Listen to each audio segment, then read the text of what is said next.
My name is Sebastian Twensi in the Volta region. You have enough.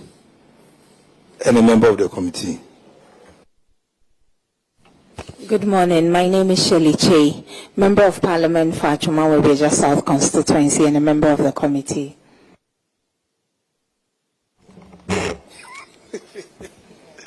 Good morning, Chair. Geoffrey Kinney is my name, and I represent the good people of Nkwanta South and a member of the committee. Thank you. Good morning. My name is Frank Yabua, MP for Achuma Nwabeja North in the Ashanti region, a member of the committee. Thank you. Yeah, good morning. My name is Ernest Yawani, Member of Parliament, Kumau, and a member of this committee.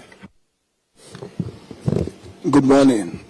My name is Akwesi Kunedu, the representative of the people of Menchia North in the 9th Parliament and a member of the committee.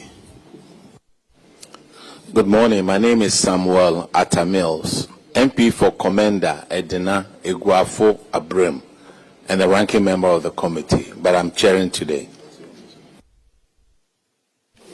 Good morning. I'm David Sansao Poku, the member of Parliament people, and the vice chairperson or chairman for the committee. Thank you. My name is Abna Osei Asare, Member of Parliament for Itiwa East and the chairperson of the Public Accounts Committee of Ghana. Thank you. Auditors, please. Good morning, Honorable Chair. My name is Michael Addo, Assistant Auditor General, Audit Service. Good morning, Honorable Chair. My name is Kwajo Treme, Assistant Auditor General, Audit Service. All right, may we call the Honorable Minister of Education, please, and his team. And clerk, please administer the oath, please.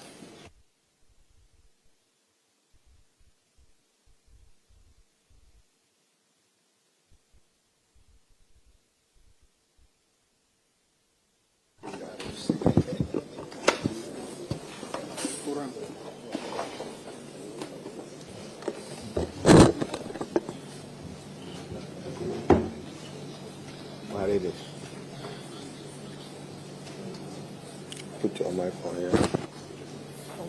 Swear by the Almighty God. Swear by the Almighty God. That the evidence I shall give before this committee. That the evidence I shall give before this committee.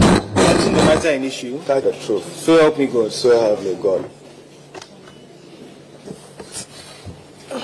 Honorable Minister, could you introduce yourself and your delegation, please? Chairman, I'm Haruna Idrisu, Republic of Ghana. Accompanying me to my right is the Chief Director of the Ministry of Education, Lydia Esua. Then to my left is Professor Abdullahi Jinapo, Director General of the Ghana Tertiary Education Commission. Then Ziblin is the Executive Director of the Ghana Library. Bitintiche Ziblin is together with other supporting staff from the Ministry of Education and its agencies. Thank you, Chair.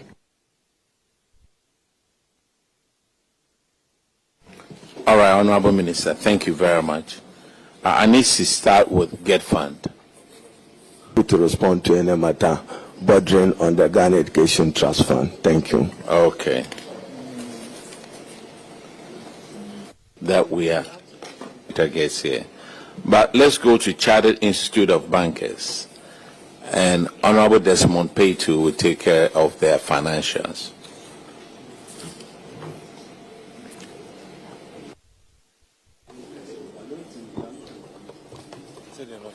So they are not here either. What about Commission for Technical and Vocational Education? You? Yes, CTVET. Okay. Honorable Shirley Che, then you may want to take care of the financials, please. Thank you, Chair. So this is for the year ending December 2023. When we look at your, well, there was an increase in your, an increase by 83% in your internally generated funds. Can you please educate the IGF? The Commission for Tertiary and Vocational Education is in the provision of education at the secondary level. Chair, we all grew up knowing Ghana education in order that we take advantage of skills-on training to equip young people to prepare them for the world of work. So the Commission TVET was hived out of the GES to be responsible for those institutions that are directly dealing with skills training. They are getting a lot of budgetary support, and they're also getting lots of donor interest and donor support in what they do, particularly from Germany, Italy, and the EU generally, lots of investment. Apart from examination charges, they also engage in some activities that they earn money. Thank you. There was also an increase in your goods and services. Is it the case that because you're receiving more funding, you keep spending more? Honourable member, they need more. If they had more money, it would be more useful for them to undertake their activities. They need more. Your investment income, what constitutes your investment income, please? There was a slight grant. They have what they call the e-voucher project and others, and that is dwindling, and that accounts for the decline in investment income. Thank you. Non-current assets. There was an increase in your non-current assets, and you are attributing it to revaluation. I know when it comes with your plant and equipment, how come you revalued and it went up? Yes, thank you. Okay, you seem to be doing well, so keep it up. Thank you. Thank you. Honorable member, are you done with that one? Okay, 4. And Honorable Akwesi Kunedo will handle that one, please. Minister, welcome. Thank you. With the financials, one with the statement of financial position and one with the statement of financial performance. And I'll take the latter first. It has to do with other incomes. That increased significantly, over 160%. 2021 was 683,000, but in 2022 it went up to 1.7 million. What is the component of that? Chairman, the Ghana Academy of Arts and Sciences is a very important institution. And a month ago, the leadership called on me to see how government can increase their funding, particularly in the area of research, math, science, and engineering.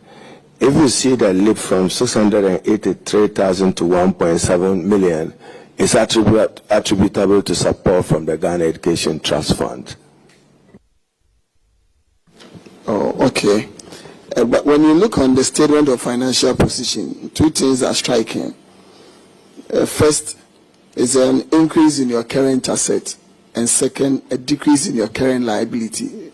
Such an inverse relationship, because once your current liabilities are reducing, it means either you are increasing and your liabilities are decreasing. There ought to be a certain fundamental arrangement in there. That is why I don't get it. What is making the current liabilities decrease? It means you are paying off either your debt, but however, your cash and cash equivalent, that is your current asset, keeps increasing. That inverse relationship is a bit interesting in finance, so I don't know what is happening. Chairman, I won't go into an accounting detail with you. Minister, the current ratio is also improving, so it's good. Their statement is all right. Comparative change within it. With that one, we'll go to Ghana Science Association, and it's on paragraph 624, and Honorable Hotoja will take care of that one. Thank you, Mr. Chairman. Mr. Chairman, we are looking at the financial performance of that they are surplus increased to 1,036,100 164,781, and these funds and government subvention. But if you look at the expenditure, it increased by to 1,117,000, and they say this was due to employee compensation and staff or promotions or what. They need to give me further clarification on that. Chair, it will be a combination of factors, one and other related expenses. To your financial position, your non-current asset decreased by 8.5%. That is it decreased 515 to 225,609. Then looking at your 300 also decreased 225. That is 4 points. Owed by members of the it's also attributable to the depreciation charge. It simply means that the institution is capable of undertaking its financial obligations in its current standard. Thank you. That's the more reason why I'm congratulating you. Education Commission. And Honorable Abner Asare will take care of the financials. Doc, it's been a while. I mean, when I used to be at the Ministry of Finance, he helped me. We worked together to make sure that the university funds had a very quiet temperature. So, yes. Yes. So, Professor Salifu and Dr. Jinapo. So I know them very well. I have gone through your account. 2022, from your accounts, you could pay your short-term liabilities by 3 times. But in 2023, it came down to 1:1. So I would want you to keep an eye on that to make sure either maintain this or improve, but you can't go below that. I think that's all I have for GTech. Yeah, thank you. So, Chair, thank you very much. We know that the Commission is doing its best to regulate the tertiary education space of our country, education. But as you noted, part of their problem is making sure book and research allowance is paid on time, and that's always done in consultation with the Honorable Minister for Finance. And to deal with a major problem, many of the universities, Chair, are saying that when workers exit, they don't have the opportunity to replace them, and they have to wait and count on the Honorable Minister for Finance to give them clearance. Tertiary institution, and I pray that the relationship continue in order that we'll deal in the tertiary education space. Thank you, Chair. Minister, maybe it's also because of the fact that when they exit, you don't see that reflecting there. So that is why sometimes they tend to struggle to give the attrition reflects in their compensation amount as well. So that you should work together on this and see how best you can replace, if not all, at least a number that will make the universities fit for teach a particular course. Following the retirement a year that the Ministry of Finance does not respond, the university will be found wanting, and then students suffer. I think that Chairman, Minister, my question goes to the GTech boss. It's been in the news for many reasons about titles, how people earn their titles. Explain to us what is happening. Chairman, this matter is with his mandate and the law, and recognizes that whoever is affected by it will be pronounced as he is doing. A number of it will refer to council, and they are looking at it. I'm awaiting a report from the GTech Council. Over here, overdue receivables of 1.3 million Ghana cedis. What has happened to this? And it started from 2017 all the way to 2020. Institutions were served demand notice, and in addition, a debtors task force was considered to help in the recovery of debts. Accordingly, some 999,276 of the outstanding has so far been recovered. 9,206 out of the total amount of 1.3 million, leaving an outstanding of 308,194. These recoveries are supported by appropriate evidence. And going forward, Chairman, definitive timelines will be given for the payment of all fees to forestall future occurrences of institutional debt. Only those providing private tertiary education. If you don't have a charter, then you may have to fold up. Government is reviewing that position, and there may be a policy review of it to extend the moratorium, but certainly not to putting that not every qualified Ghanaian student has the opportunity to be admitted into a public tertiary institution. They will be in denial if we were to be high-handed in terms of the regulation. But that's what the law requires him to do. So I may seek a review of the law in order that we extend the period of the charter and then learn from best practice. What happens in Australia, what happens in the US or UK? How are those private institutions able to cope with the public tertiary institutions? But Chairman, the joy is that in Ghana, more Ghanaian students of that age are accessing higher education, and that's good for our country. Thank you. Honourable Minister, to the a lay person like me, what? Chair, it was to ensure the tertiary education. One, infrastructure. Do they have enough good classrooms, lecture rooms, laboratories, and others? Two, faculty. What's the strength of their faculty? If the requirement is to be a PhD or a professor or an associate professor, do they have the minimum number of persons in that particular area? And then also there is accreditation of courses. The GTEC also issues accreditation of courses, whether the institution is readily prepared to undertake that particular course of training. If, say, for instance, you are providing higher education in biology and you don't have a laboratory or chemistry or physics, then GTEC is not likely to support you to undertake that activity. So in the law which was passed by Parliament and Chairperson, if we did that, apart from the students who will be affected, Ghanaians in the private sector who are church-related institutions, whether it's the Catholic Church or is the Pentecost Church or the Presbyterian Church, which is providing higher legislation, but not to perpetuate it. It won't be forever and ever. Then you keep saying that, give me more time. It cannot be. But at least let's give them some time, because the challenge is, how many students are there but a public tertiary education? So standards will not be compromised, but I think that we should allow them time and space to justify their expenditure and the training they are providing. Thank you. Auditors, could you confirm the amount collected by GTEC?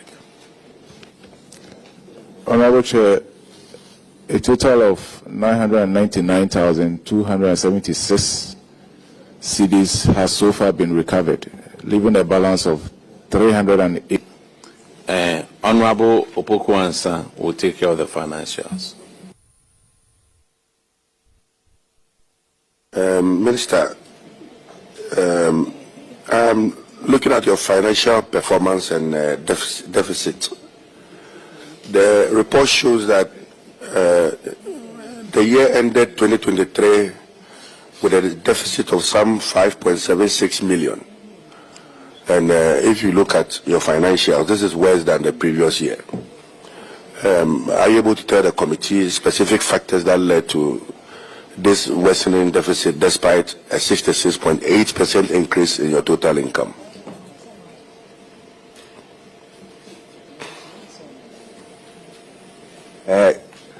Honorable Opoku, just refer me to the paragraph. What I do know is those that are related to overdue withholding tax not remitted to the GRA as the main concern.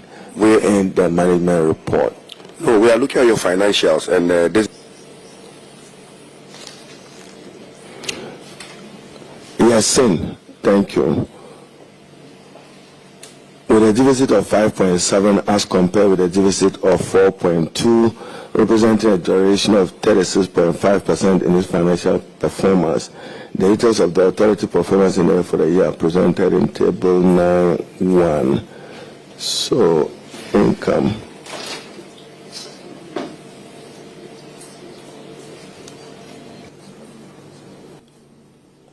I'm not able to say same for the same period.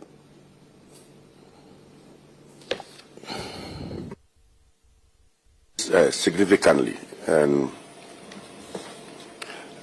well, we've just to 32 million. I mean, we are wondering why your expenditure still outpace your income. Of some library facilities in different parts of the country. That explains the increased expenditure of the Ghana Library Authority. And Chair, they can do more.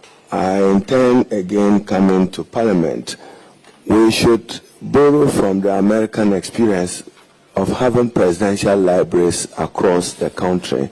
Chair, the reading culture in Ghana needs to improve. I mean, we travel abroad in the morning, everybody is holding a newspaper and catch your breath on the report. So we generally have to look at the reading culture of Ghana. Chair, I was in the Brown household.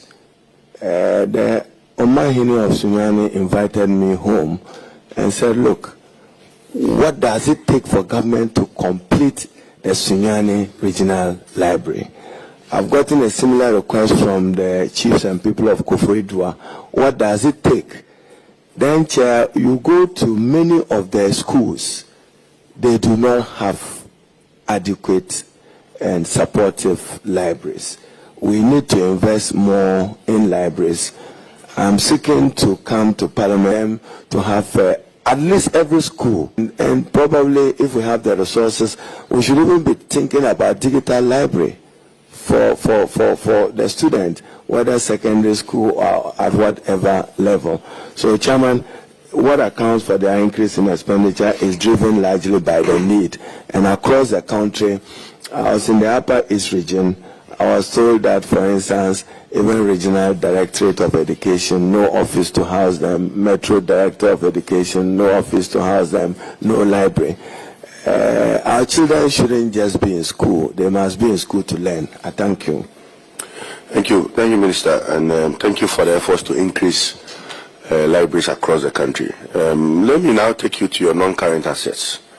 We also saw an increase, or we've seen an increase of about 94 revaluation and acquisition that was done. Are you able to tell these committees a bit of details? We want to find out why your non-current assets would increase by over 500%. What specifically did Ghana Library Authority do to... In fact, Chair, one of the concepts I inherited is the Ghana Library Authority seeking to do public-private partnership. They have a lot of build a library and use a portion of their land, but that's still a matter we are discussing to see whether it's feasible and whether it guarantees value for money, particularly with the use of state and government lands. Thank you. Thank you very much, Chairman. That'll be all for me. All right, thank you. Now let's go to management issue. And Honorable Enim will thank you, Chair. You withholding taxes to the tune of 1,023,860 Ghana cedis. And from the auditor's review, most of these withholding taxes were withheld from 2019 up to about 1 million. You look at the Institute for EPP books, this was in 2022, EPP 2020, and the amounts involved are quite significant. And you are not chasing for your certificates and for your credits. How are we managing this, Minister? 23860 is recovered. Indeed, management reached out to the Ghana Revenue Authority, and accordingly, 7th November 2024, 45,114, 13th August 2025, 52,000, then 14th October 2025, total the outstanding withholding tax. But I essentially agree with you that that's not an acceptable and a good practice.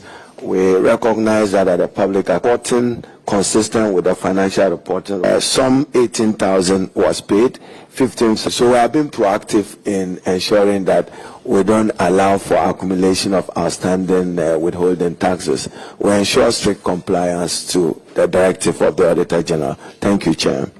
Thank you, Minister. Auditors, can you confirm how much of this 1 million has been remitted so far? The total? Honorable Chair, we can confirm that a total of 182,188.83 has been recovered.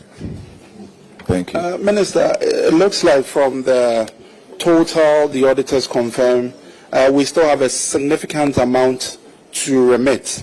We are looking at 1 million and auditors confirming 182,000. So we have so far almost about 800 and something thousand yet more to remit. So, Minister, if Ghana Library Authority can take steps to immediately remit this amount to GRA so that these institutions that have been withheld Executive Director, I hope you are listening. Receive the tax credits for all these years. Because one thing that I think we have been considering for the past few weeks, a number of these infractions keep happening.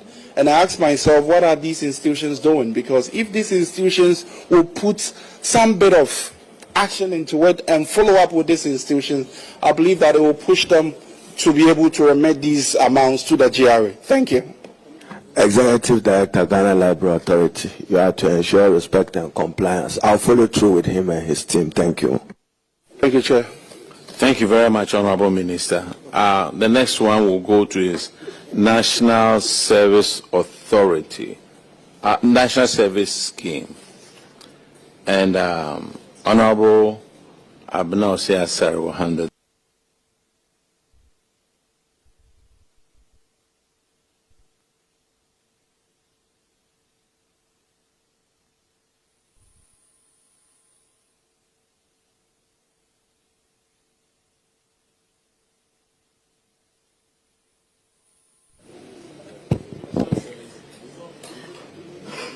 To go on, but I would choose to set the record.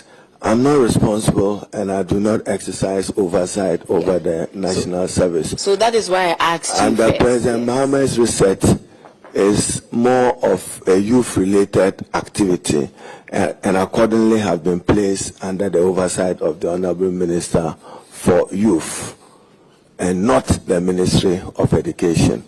Thank you. Thank you very much, Mr. Chairman. We will let the appropriate ministry come and answer to this infraction. Thank you. All right, thank you very much. Thank you, Chair. 666. So, Minister, we'll be considering the financial performance and financial position of. We are still not doing well. For 2022, we had a deficit of over 5,204,000. Although there was some small improvement, but then it's still very bad situation because we cannot continue to put surpluses with how we spend within these institutions. I would want to look at the first item, compensation of for employees. It went up by an increase or improvement in staff strength, or this was as a result of some increases in bonuses and compensation to employees. Chairman, thank you very much. It will be a combination of it, new recruitments, promotion, and payment of bonuses. And Chairman, the Ghana Student Loan Trust is now being repositioned by the President to undertake 3 major core social interventions of the Mahama administration. One, the payment of bursaries, or call it a no-fee stress, which Chair has made significant impact on the life of those students who otherwise, for being financially disadvantaged, may not have been able to pay their fees. Then 2, the Ghana Student Loan Trust now is also responsible for the disbursement of the no fees for persons with disability, a new rights-based approach to supporting persons with disability. Ghana Scholarship Authority, it is my view, trust fund end the scholarship authority. My view, even though I campaigned unsuccessfully, was that we should earmark 2.5% of oil revenue for human capital development and human resource development, so that into the future we could have what pertains in Sri Lanka, a Ghana bursaries and scholarship authority, so that one arm of it will be responsible for bursaries to pay it to a no fee stress category of persons. And then, Honorable Abuna, you guide us with your experience at the Ministry of Finance. So now you say no fee stress, most impactful initiative of President Mahama. Now, if in September, October, November, the Ministry of Finance is not able to release the money for student loan trust, it defeats the purpose of the intervention. You're asking the student to go and borrow. It's the same student who is in need, who doesn't have the support, who is in dire, urgent need of it. So earlier releases can be useful. See what scholarship will do, deal with this nepotism and chronism associated with allocation of scholarship, provide for some discipline. But as was launched, I had good sleep that this was an impactful, meaningful social intervention of the president. And many of you see demands. So, but just to send a caution, Chairman, the Director General of GTEC is here. I've seen some schools increasing their fees because government says it's absorbing the stage of that. Thank you. Thank you, Minister. We are still on the financial performance. I want to understand one or two things here. From your revenue from exchange transactions, I see here interest income, which went up by about 48%. I just want to understand what form of or what kind of investments is SLTF involved in? What kind of investment that would be able to give you this amount, this increase of about 48%? What kind of investment are they into? I'm sure normally they get releases from the Ghana Education Trust Fund, and then they deposit it in banks whilst processing payment. Arising out of it, some interest accrue, and that is accountable for what you've just mentioned. And Vice Chairman, I'm happy to this was not done. The President announced it when he launched the opportunity and facility for persons with disability. And then, Chairman, interest rate regime of the student loan trust. Now, a student gets a loan, that student gets out, have to go back to the simple interest regime, but also not jeopardizing the income security of those folks. But the student loan trust, I believe, is doing well. I've requested Get Fund to increase their budgetary allocation so that those, in addition of your no fee stress, and you think that you need an additional 5,000 or 10,000 to support your need, you can go back to the student loan trust, enter an arrangement with them, and you'll be supported. Thank you, Chair. Thank you, Chair. I think that I asked this question because I saw the drop in your current ratio, which in financial sense, it makes a lot of sense because we are increasing our interest income, and that is something that will encourage that all these institutions will learn from and be able to adopt these good cash management practices. Thank you, Chair. Chairman, the member is forcing me to behave like the chairperson, Abner. What is current ratio? Me, I know debit the receiver. We want to respond to that. All I remember is debit the receiver, credit the giver. I don't remember. Honorable Minister, I would like to ask you a question on unreturned pickup vehicles loaned to national security. The auditors are saying that we cited a letter with reference number SCR/DC 28/554/ requesting for the release of the payment upon completion.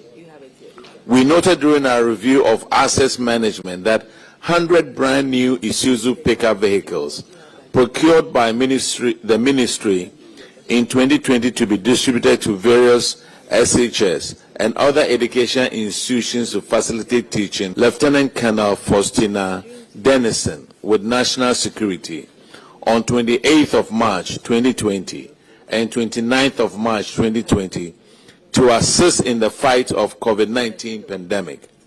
These vehicles have not been returned to the ministry after the pandemic ended. We also noted that no change of ownership was effected from the supplier's name, Mac Autos and Spare Parts Ghana Limited, into the ministry's name before the vehicles were released to the national security. And it gives a long list over here.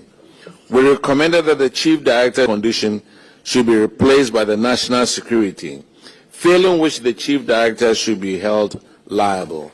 Minister, what? By Chair, to assure you that it's important that we put your question had to go through some national emergency in containing COVID. And probably at the time, you couldn't have been waiting that go through procurement of 1 to 3 months to get vehicles to release to national security. They needed to give health services to those who required them.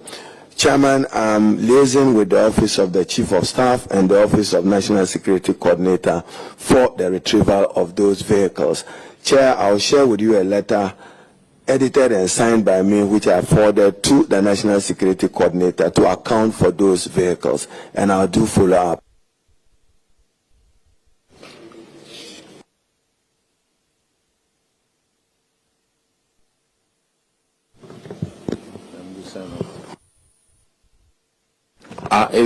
Okay, so looking at the fund, if you look at the revenue from exchange transactions, Minister, will you be the one answering the questions of GET fund?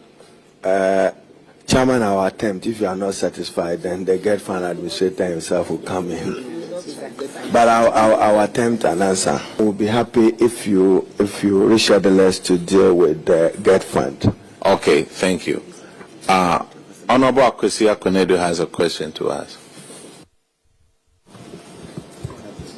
Chairman, thank you very much. There's a very quick one. Minister, the Public Accounts Committee is one of the committees that is of very importance and relevance in our financial management arrangements in this country. Because once Parliament allocates monies to ministries, agencies, and departments, it's important that accountability, fairness, prudence, and transparency in its management is required. With your rich experience, I mean, I met you as a very long time. In just about, say, 3 sentences, how do you find this committee, and how do you think that in this 9th Parliament and goes and the people who are entrusted with the care of these resources? Thank you very much, Honorable Akwesi Akwenedo. And if there is a medical person in this committee or in this room, growing up, I'm reminded that a flawless diagnosis at autopsy is impossible. So when the Public Accounts Committee, you are doing very well, and you've saved the country billions. Even the mere, for those of us with sociology background, the mere fact that he is to appear before public accounts operates as a social control measure. Officer's posture, and you are holding us accountable as required by the Constitution. I believe Article 187 have not been fair to the taxpayer. We ought to remember at all times that there will be dire consequences when you betray the public trust. Now refer to Article 1876. Recommend a committee in the public interest. So if from 1993 to yesterday, Parliament has not been responsive, that is an injustice to the Ghanaian people, in my view. But it doesn't take the Auditor General. He has done his work. It comes to you at public account. But again, Chairman, Ghana, we operate with law.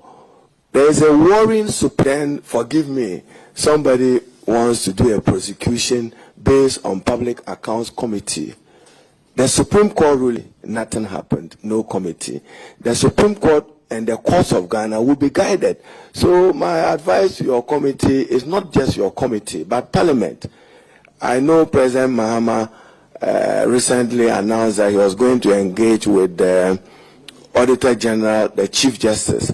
I think he should extend it to include the Speaker of Parliament, so that the trial will have a discussion how to move beyond Parliament. There are many things. 1993, the Constitution guaranteed that, including spousal rights. We've gone to sleep on it. Since 93, you don't have legislation governing that. So my advice is that, in fact, in Australia, the Auditor General sits in Parliament. That's how important they view the work you are doing in some Parliament. In fact, the best ally when the harm has been done, then Abena, the able chair, will accountability. From the days of Skandapa, Salas Mensa to Abena Asari, you are doing a good job in holding public officials accountable to respect the public financial. Will be minded that they need to protect the public purse and guarantee value for money. I think that would be useful. Thank you. Yeah, Minister, thank you very much. But we always, I don't think in their position they would want to do it after the harm has been done. But their mandate says that they will have to audit efficiently. Beyond what they also do, we can help to bring the many infractions that they are cited at the end of the year down if we enforce the sanctions. If we are able to enforce those sanctions, when their mandate is to look at things at the end of the year and they come, we will see the number of things, the number of infractions we are seeing. So beyond what we do, we should also make sure the systems and the processes that have been set in the law for proper use of public resources, we should ensure that they work. And once they work, I believe that with your suggestion that Parliament, the judiciary, legislature, and the executive should work together in conjunction. It is us, and it is also enforcing the laws as it's supposed to be. Chair and Honorable, but I know we're not saying that there shouldn't be efficiency.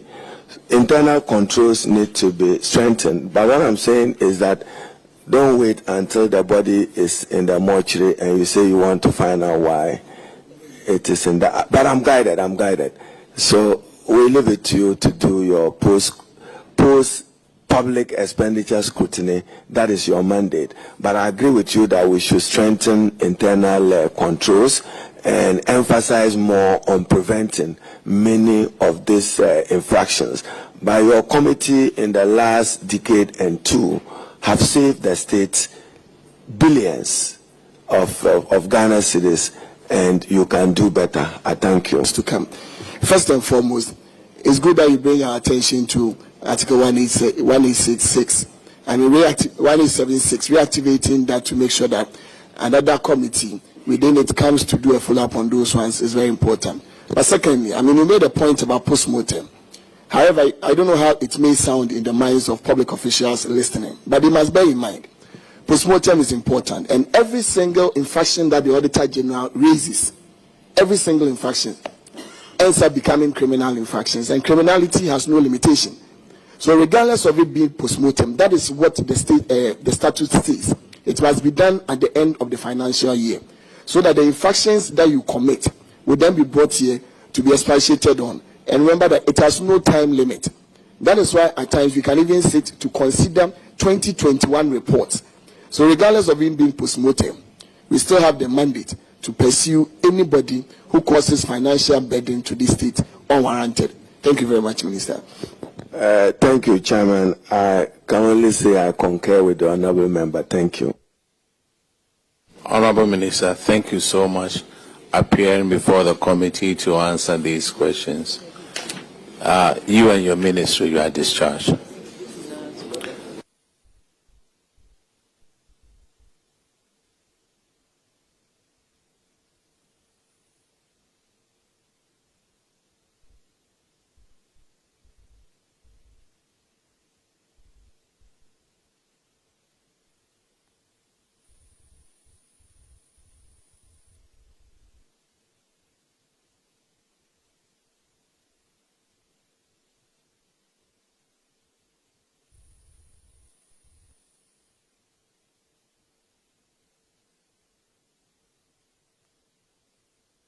to tell the truth, please. Chair, they take the oath.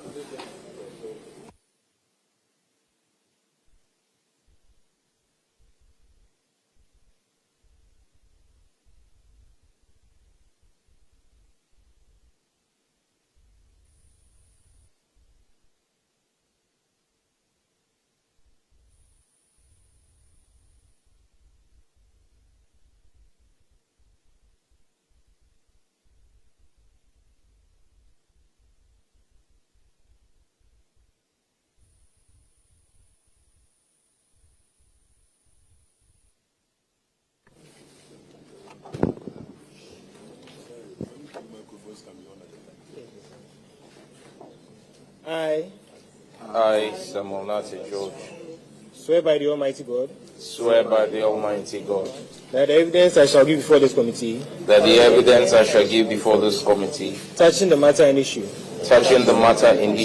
shall be the truth, the whole truth, and nothing but the truth. and nothing but the truth. So help me God. So help me God.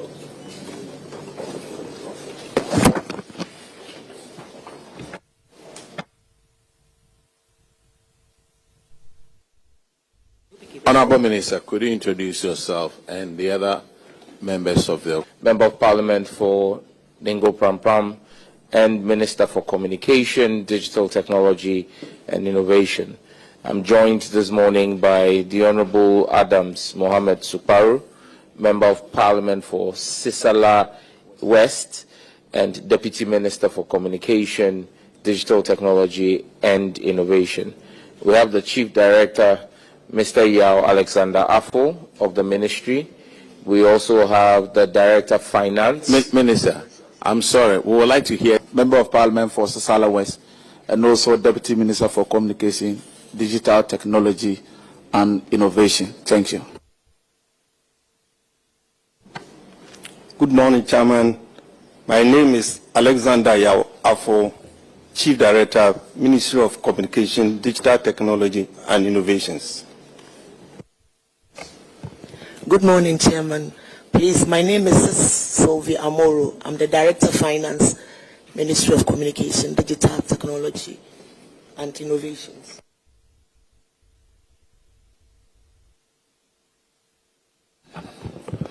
Good morning, Mr. Chairman. My name is Jifa Gunu, Chief Executive of Ghana Digital Centers. Good morning, Chairman. My name is Stephen Kingsley Benier, Deputy Managing Director, Finance and Administration, Ghana Post Company Limited. Good morning. My name is Cosmas Ampengno, Acting Executive Secretary, Postal and Courier Services Regulatory Commission. Good morning, Chairman. My name is Rita Sraha, Managing Director, Ghana Post. Okay, we'll start your financials with Postal and Courier Services, and Honorable OPK will...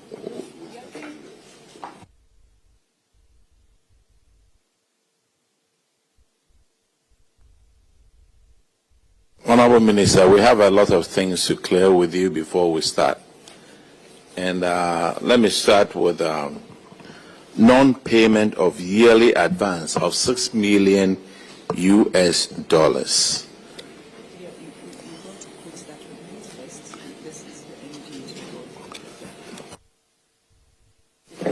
And I'm quoting from the report of the Auditor General on the public accounts of Ghana, ministries, departments, and other agencies for the year ended. There was a contract of commercialization of e-government infrastructure between Ministry of Communications and Digitalization. That was the name during her government's time. Now we have changed the name. You said what? No. And infrastructure. And Lebara Ghana Limited, signed on August 15, 2018, says that during the term of the initial 5-year period of the contract, Lebara Ghana shall make an advance payment of $2 million for the first year, and thereafter a yearly advance payment of $1 million to Ministry of Communications and Digitalization, rights and responsibilities to Smart Infraco. We noted that between 2020 and 2024, Smart Infraco, a special purpose vehicle, failed to remit to the ministry a total amount of $6 million as yearly advance payment, which becomes due on the first quarter of each year. And then it has a yes over here. 2020, $2 million not paid. 2021, $1 million not paid. The chief director should recover the total amount of $6 million with interest at the prevailing Bank of Ghana rate from Smart Infraco, failing which remedies as stipulated in the contract should be activated. Minister, what says you? Thank you very much, Chair.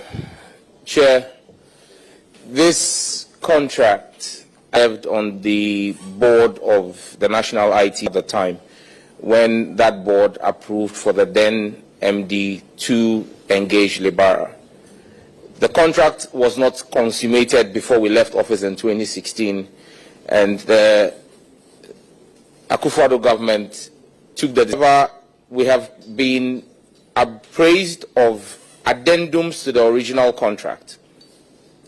Addendums which have sought to alter the letter and spirit of the original contract. The original contract was for Libara Ghana, a private company, to commercialize the excess capacity of one administration. And so we asked that the infrastructure of NITA should be commercialized and there should be a profit sharing between the private entity and NITA. However, we were very clear that it should be on new business. So NITA already had a number of government agencies as its client. That business was supposed to be exempt from this commercialization because this new entity was not going to be bringing in this new business. But for example, on the Eastern Corridor Fiber, you had 48 core, and at that time we were using less than 6 core. And so to commercialize the rest of the infrastructure, we said we needed a private vehicle to do this. There were 120 LTE base stations which we thought could be commercialized. Mr. Chair, or Madam Chair, it's become evident to us that there have been 2 addendums, infrastructure to this private entity. In fact, an SPV was set up called Smart Infraco that took over all rights of Libara Ghana. Now, I have referred this to the Attorney General for his advice, and so, but the issues we have raised for the Attorney General to advise us on is that the terms of the original contract stated that Libara could not assign more than 20% of their rights to a third party. Now, the current situation, the other issue that arises is the fact that when we took over the ministry and there was the need to change passwords for some government agencies, it became clear to me, and unfortunately my Director General for NITA is not here, he's a bit under the weather. NITA had no access to the National Data Center. Minister, you mentioned that the terms had changed in one breath, and in another breath you also said that they had also amended the main contract. So isn't the change of terms, wasn't it as a result of the amendment of the original contract? Exactly so, Madam Chair. But again, I leave this for the advice of the Attorney General and the lawyers, that you cannot alter the terms of a parent contract in such a manner that vitiates the intent of the original contract. Because the original contract said you could not assign more than 20%. Now you have a situation where you've done an addendum that has taken over the entire rights and handed them over. So again, that's a question for the lawyers to determine if that is legally right and permissible by our laws. But the change in the terms are on the basis of that addendum. Now the question is, against the spirit and letter of the original contract, is that admissible? The fact that it was signed, is it legally tenable, and is that's a matter for the Attorney General that we've written to. But the point I was making was when we took over office and when I was appointed in February 2025, we realized that NITA, the National IT Agency, had absolutely no access to the National Data Center, and for them to be able to effect the changes, they needed meeting, and now NITA has root access to the National Data Center and has fiscal access as well to the data center.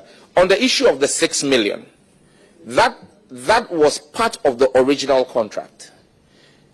Now, my understanding from the briefings we've received is that Smart Infraco says they spent money doing rectification of the infrastructure that they to NITA.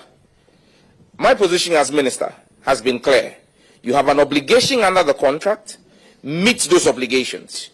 Let that be authenticated and verified, and then let's see the terms of the contract. Did the terms of the agreement say that you were supposed to take the infrastructure in situ the way it was? Or were you supposed to take it and rectify it at the expense of the state? Those are questions that need to be settled. So this 6 million is owed the state, and we've written to the Attorney General to advise us on the steps to reclaim this $6 million. But Mr. Chair, the last point I will make is that I believe that this matter is of grave national importance because we speak. The country is aware of what's going on with the Ministry of Health and the LIMS contract. Mr. Chair, the Ministry of Health has reached out to us to provide some support for the stopgap measure they want to do. Now, we are being told that that contract, which is not being, or this service that we are going to render from the National Data Center to the Ministry of Health, must be signed with this private entity and payments made to the private entity. And so I have written officially to the Director General of NITA, instructing him to engage the Ministry of Health directly and not through the private entity, because the asset is the property of the services too. If any payments will be made, it will be made to NITA directly. The terms of the contract must be that Smart Infraco should go and bring new contracts and new jobs and share revenue, and not that they sit back and then our government asset has been handed over to a private entity and they are commercializing it and taking all the revenue. This is what I inherited, and this is what we're trying to fix. Thank you very much, Minister. I can understand the explanations you are giving to this committee. It sounds to me like a policy direction that you want to undertake. When the report came before this committee, we wrote to the companies involved, and they have also given us their response. But just so we are all on the same page and we do not take these things so lightly, I want to read to you that the report from Smart Infraco, they claim that clause 6 required that Smart Infraco restored all infrastructure within 12 months using its own capital. They also claim in clause 6.4 that the company was allowed to deduct 12 of the same report. It also states that there was a second addendum which overrides the original contract in case of a concern with changes in contracts and all of that. But with a few contract law that we've learned, there is a clear case of novation. One company, one private company moving to the other. Because they are not here, and because it also involves some legal documents and all of that, that is why we're also reading to you the response that you have given to this committee. So I want to find out from you if you have an idea of what the company is saying, and that the clauses that they claim, especially clause 6 and 12, are contained in the report. Thank you. Thank you very much, Chair. I've just pulled out the contract, and I'm going to read the original contract, the parent contract. I'm going to read clause 4, and the heading for 4 is cost and risk. 4.1 says, save the procurement of an irrevocable bank guarantee or letters of credit and risk. So now this means that whatever cost was supposed to arise out of the execution of the contract, this is clearly stated here, and like you said, contract law, clause 4.1, would be at the instance of Libara Ghana, the parent company, the company that we signed the contract with. So, you see, we need to be minded as public office holders there. So if the original contract says that any cost and risk associated with the execution of this contract is at the expense of the private party, and then and say that she's transferring that cost and risk from the private entity to the Ghanaian taxpayer, there must be proper justification for same. And the view that whatever was agreed in the parent contract, which is the 6 million we are talking about here for the first 5 years, should be paid to the tax kitty. If there are any conversations to be had about whether there's an addendum that has shifted liability for cost, we can then have that conversation. But to deprive the taxpayer of this anticipated revenue on the back of a policy directive, I think may be problematic.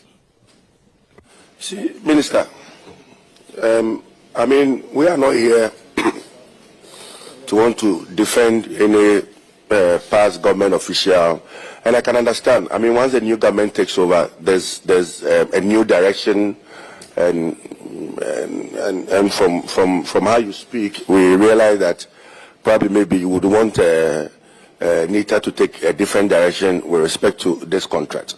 But signed somewhere in 2018 with Libara is what you are making references to.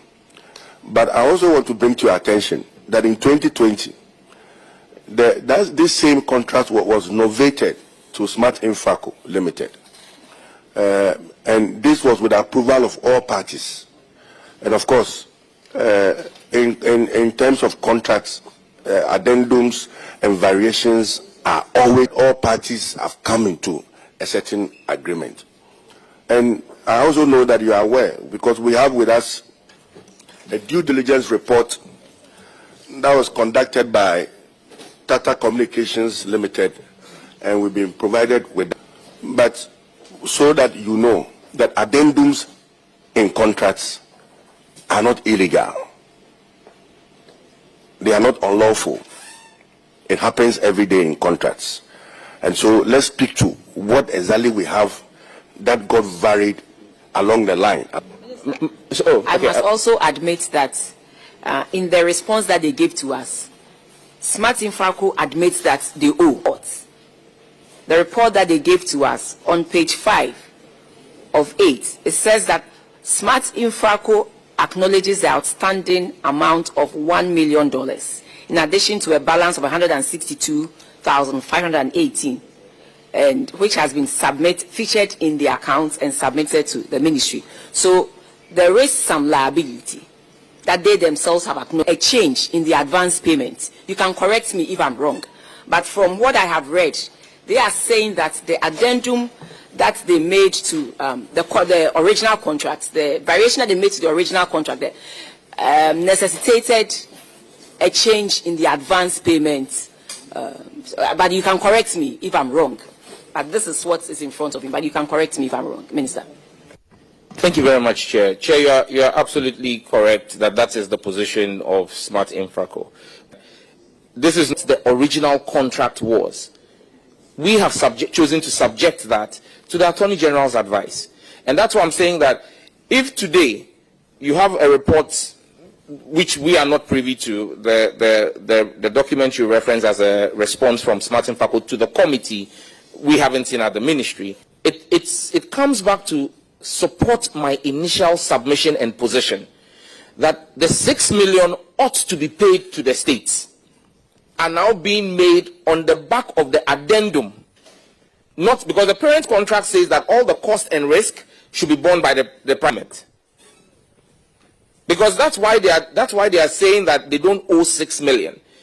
The cost that they claim they spent million, but 1 million and about 100 must be subject to the private entity. As for that one, I agree with you 100%. Thank you. I so the agree point with you is that we should validate the costs that they claim they charged, the profits that they earned, and then to find out truly if that was so, and then we can make progress and see where the other. But truly, I understand that we need to validate the costs involved. That's the point of the ministry. I have gone through the reports myself, and then in a couple of in certain years, you see the revenue and then you see the costs. They charge the costs that they said they have incurred to the revenue, and we end up, when I say we, I mean government ends up owing. Strongly believe that yes, we should validate, and so ask for we validating the revenues after the addendum or the renewal, the tweaking of the contracts. I believe that we should look at it and put it in perspective. Yeah. Thank you, Madam Chair. I'm happy that we are in agreement that there needs to be a validation of the claims, and then we on the back of that decide how to proceed. But bottom line is, so long we will begin to charge interest at prevailing bank rates because you are holding government revenue. So it's best that they submit what is owed to the state whilst we do the validation. Because if the longer they hold it, to settle the Auditor General, we would have to surcharge them the interest on the monies that they are holding at the prevailing bank rate. Yeah, thank you. But, Minister, are you able to provide this committee copies of the original contract, the various variations that happen along the value chain, I mean, i.e. the various addendums, the first one and the second one, so that we can run that alongside the response that they gave us and the due diligence so that the committee can arrive? We need those documents from you. Can you assure the committee of these documents? Madam Chair, if I'm up to you electronically right now, we will be very before I rise from the chair, we'll be very you can have the Secretariat print. So I'm just going to forward it to Madam Chair and yourself. All right, thank you. You see, honorable members, what we need to look at is what there's been a change here or there. Pay the money, and then afterwards we'll look at anything else that they have. Now the second question. Okay, OPK, then ask your second question. Okay, hold on. The minister has just sworn an oath. He cannot answer. You are disrupting our meeting. Honorable, you are a member of, you are a very good, you are a solid member of this committee. We appreciate that. But you just took an oath. Okay. And that, yes. So, you know, initially, your minister wanted to find out from you if you were part of him or you.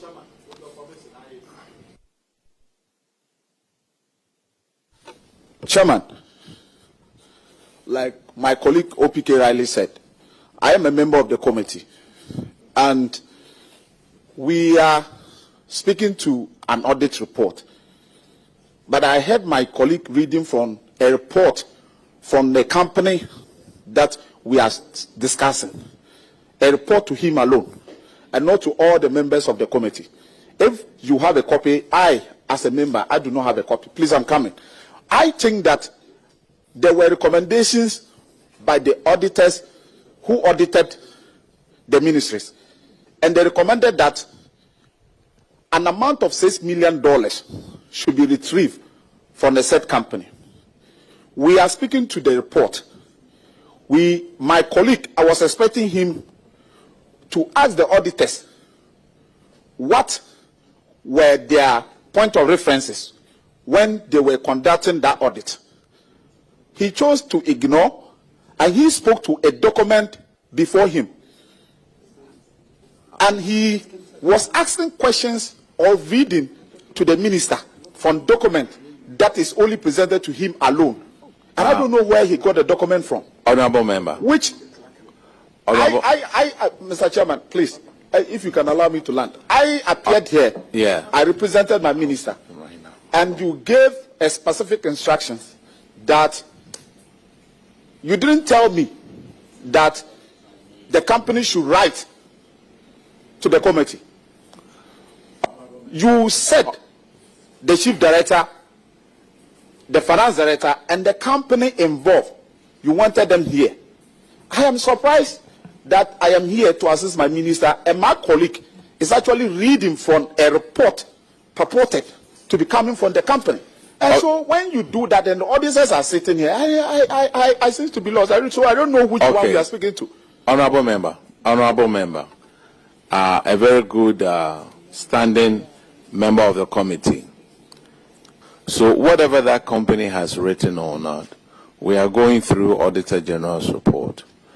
And as the minister said, he has consulted the Attorney General to advise on it. So that's where we are going. So Attorney General will advise on it, and then we'll go by what the Auditor General. Whatever we discuss here is being captured. Honorable member, that's the way we are going.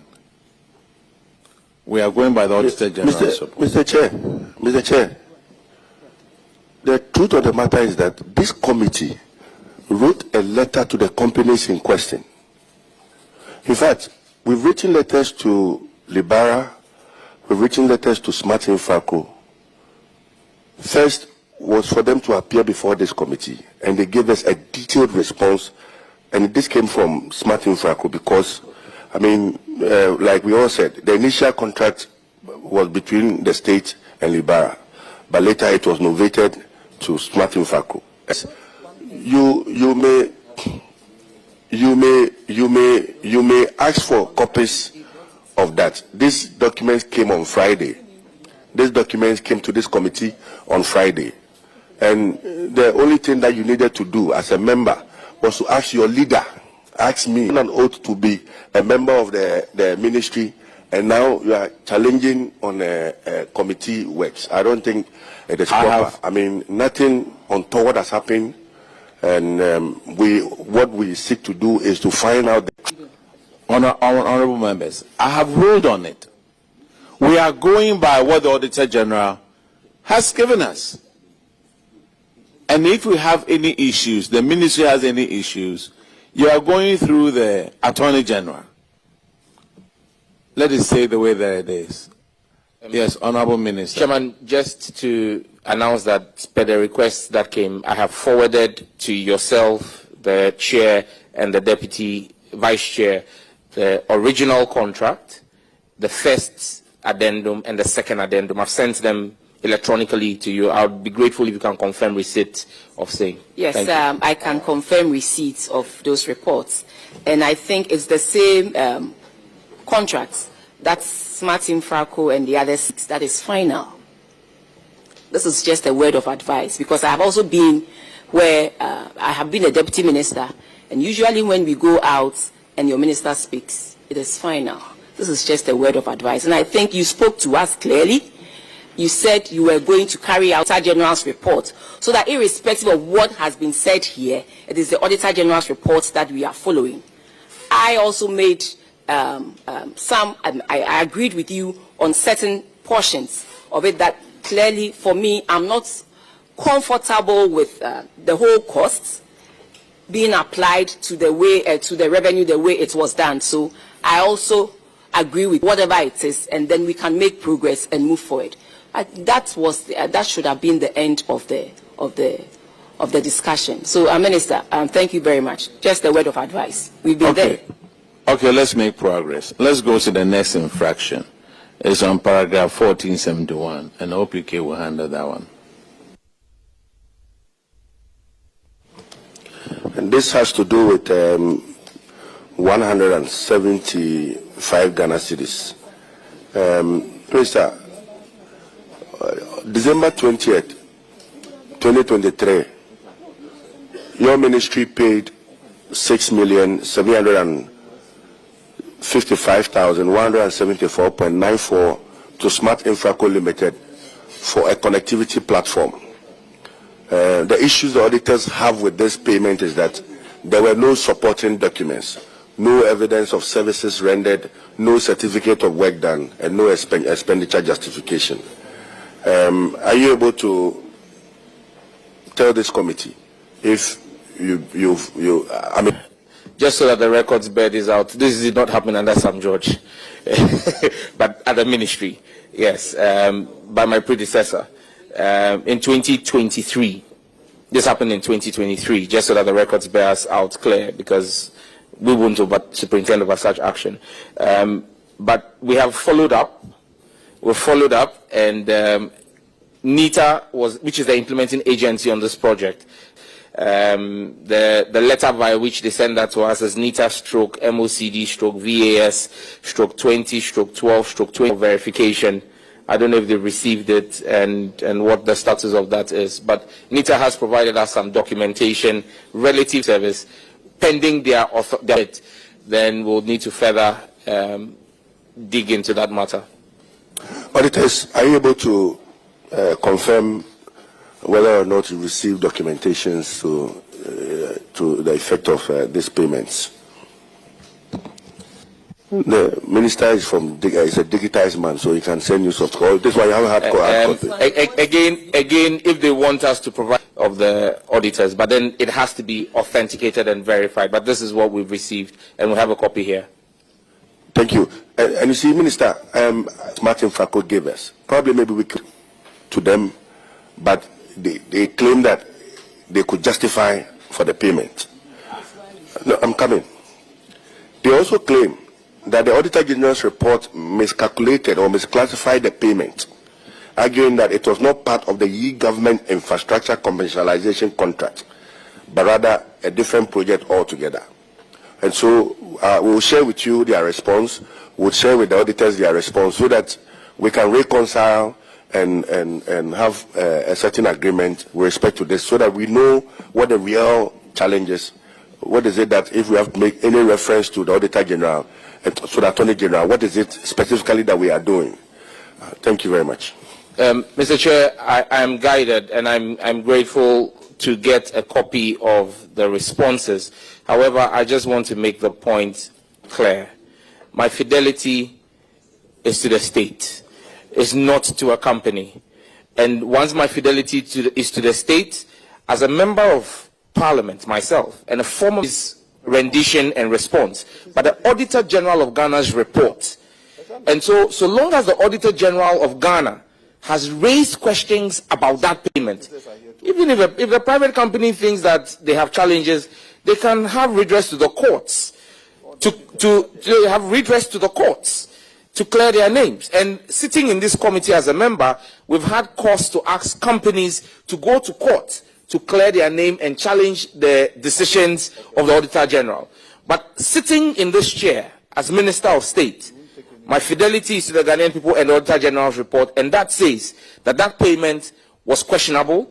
We have raised the documentation that we have found. I think that we should allow the Auditor General to verify and authenticate and vet it. And then on the basis of the rule of the decision of the Auditor General, we can proceed, but not on the opinion of a private company. Thank you. Certainly, we agree with you 100%. I mean, we sit here with a sole aim to protect the public purse.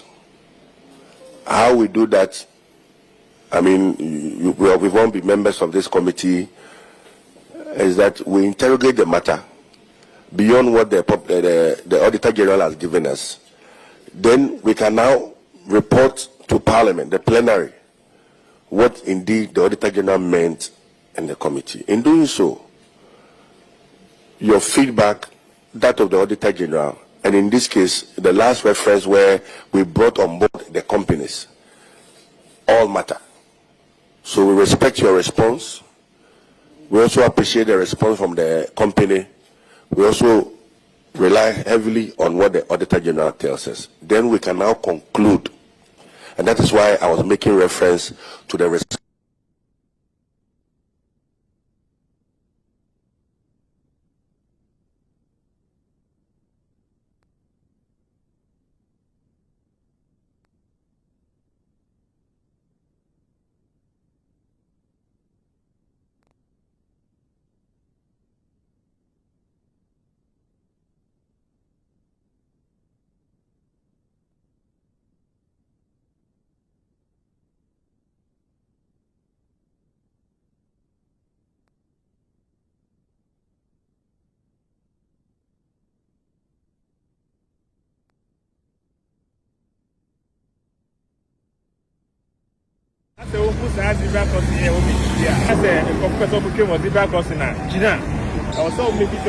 Numna zamanu tambo zanjanda tiliya simple na wanda so. Ɗaya daga cikin muhimman rawa na a zo a gani da Hausawa suka taka a cikin wannan ƙasa shine kafa zangonnai da suka zama gimshiki na cibiyoyin kasuwanci da fatauci.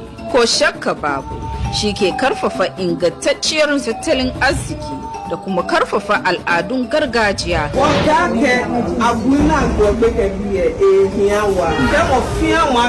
Percent in your financial statement.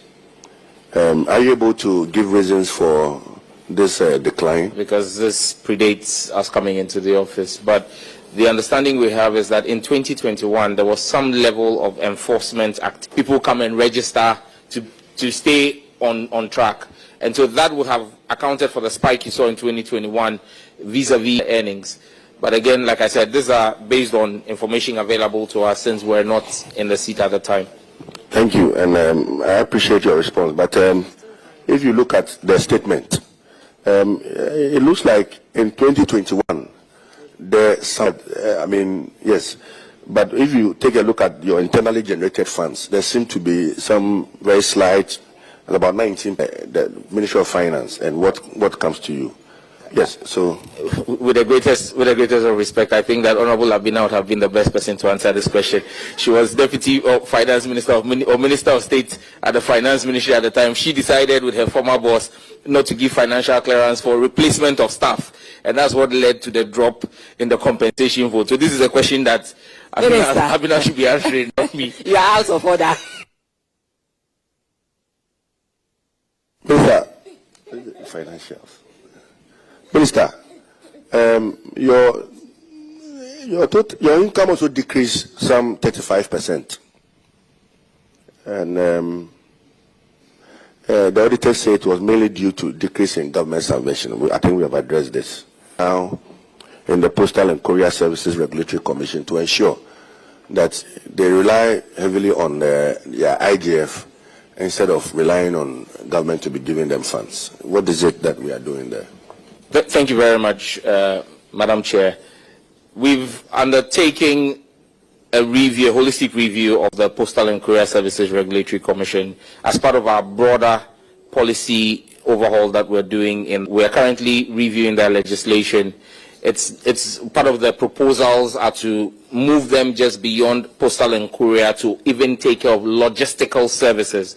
Because when you look at the evolution of time right now, you realize that a lot of logistical service, they're not captured by the transporters, and they're also not captured by the postal and courier area. So we're looking to fine-tune the legislation to ensure that we make a postal, courier, and logistical services regulatory commission. That work is going on. It will come. We've put out the request for inputs. At the ministry, we put out the bill, the draft bill, and asked people to make their inputs. But a few months ago, the commission decided to start rapid enforcement of registration. And I had cause to speak to the commission to halt the process because we thought that there was the need for further stakeholder engagements. Let us be clear. We would instill enforcement of the laws for courier services. We can't have a situation where we've had instances where people have ordered food, for example, and the food arrives and the meat on the food has been eaten. You know, people order things and courier companies do not deliver them in the manner in which they ought to. So we need to have some regulation of the space, and you can only enforce this in collaboration with the Ghana Police Service. But what we've chosen to do is to put a moratorium. We spoke with the board and the executive secretary. We've put a moratorium till the end of the year for everyone to get themselves licensed, either as an independent operator or under a fleet management operation certification. And then what we've also done is, I've made the case to the Postal and Courier Services that we're looking at the job of young men and women. And when I met with the Postal and Courier unions, the associations, with the MD and the board, one of them told us, I said, look, don't look at us as criminals. See us as hustlers who are struggling to survive. Because many of these young men who do courier services, but for that job, will be unemployed and will pose a security risk to our country. So we've spoken to them and said, instead of charging, 1,070 Ghana cedis to register in one go, we've decided that we're giving them a 50% moratorium on the 1,000 Ghana cedi to allow proper uptake. Because the reality is, if he says a motor rider who most likely earns 50 cedis as his take home, because again, people should not look at what they charge per delivery. The motorbikes don't belong to them. They pay. And so at the end of the day, the person goes home with 50 Ghana cedi. If you are charging him 1,000 Ghana cedi, that's 200 days worth of earnings. Sir, please, are they under the Fees and Charges Act? If they are they supposed to charge that amount for? It's been approved under the Fees and Charges, and so we're working to drop it in the current fees and charges that will come, and that's why we've put a moratorium on enforcement, and then said that once we are able to, we would expect that all of them do the needful and register. Enforcement, we announced, will start on the 1st of April 2026. So we're hoping to get the fees dropped in the fees and charges, because again, like I'm saying, if you look at the reality, those fees appear to be too punitive. If you're asking a rider to pay equivalent of 200 working days of his earnings as a regulatory fee, that in itself lends to people, creates USSD codes where people don't have to walk or ride to their offices before they can register. You can register using a short code and your Momo and get the PIN. And then we've also asked them to, just like the insurance companies have done, where the police are able to check, in this case with the chassis number of the motorbike or the tricycle, if they enter it into the system, it will show whether they are a valid license holder or not, so that the harassment of these young men on the road will cease. We want to enforce the law, but we want to do it with a human face.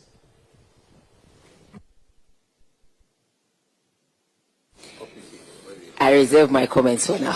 What is it like? For instance, I know that now people do no longer go to the passport office to pick their passport. Do you have any race that you should consider? Yeah. Well, Madam Chair, the Ministry of Foreign Affairs is responsible for the passports.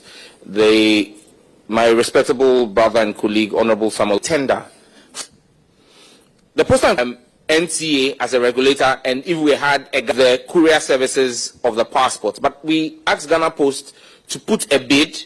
They did, and they won in 7 out of 16 regions. However, in reality, the Ghana Postal Company, Ghana Post, is doing the delivery in all 16 regions. Because even those who won the other lots are relying on Ghana Post infrastructure to do the delivery. So Ghana Post, and because of that project that we are executing for the passport office, and if I'm not mistaken, we've delivered over 70,000 passports, close to 80,000 passports in less than 6 months of running this operation. Ghana Post has had to retool and get more riders. So we've picked up a few of these young men under the Ghana Post, retooled, we are retooling and trying to even expand our fleet, but we're working on it. But then Ghana Post is regulated by the Postal and Courier Services Commission. Yes, I understand all of this. My interest was the last bit of your response. How we are able to get these young boys somewhat. Most of these young boys will now get something formalized, and be earning. All right, let's move to the next, let's move to the infraction. Management issue, failure to declare assets and liabilities. Section 1 of the Public Office Holders Declaration of Assets and Disqualification Act, 1998, Act 550, also states that a person who holds public office mentioned in Section 3 of this Act shall submit to the Auditor General a written declaration of all properties and or assets owned by him and all liabilities owed by him at the end of every 4 years and at the end of the term of his office, and shall in any event be submitted not later than 6 months of the occurrence of any of the events specified in this subsection. These 3 people were supposed to declare their assets. Hamdratu Musa Saka, Deputy Executive Secretary. John Olite Otute. Thank you, Honorable Chair. Honorable Chair, 2 of the persons are no longer with the Commission. The first person, Hamdiatu, who used to be the Executive Secretary, and then the second person, Loratu, who used to be the Deputy Commission. And so we are unable to reach them to submit their report. Honorable Chair, I'm saying that there are 3 individuals. The first was the Executive Secretary, Madam Hamdiatu, who is no longer with the Commission. The second person is Loratu, who was Deputy Executive Secretary and a member of the NPP's communication team, who has also left in regulation. He is still with the Commission, and we have ensured that he has submitted, done the declaration of his assets, and we have here a copy of the receipts from the Ghana Audit Service. I don't know if the auditors have it, but we are ready to submit this as well. Person. Yes, Honorable Chair, the third person had assets. Thank you very much. All right. Let's go to Ghana Digital Centers Limited, and Honorable Abna Osiasari will handle the financials. It's on paragraph 925.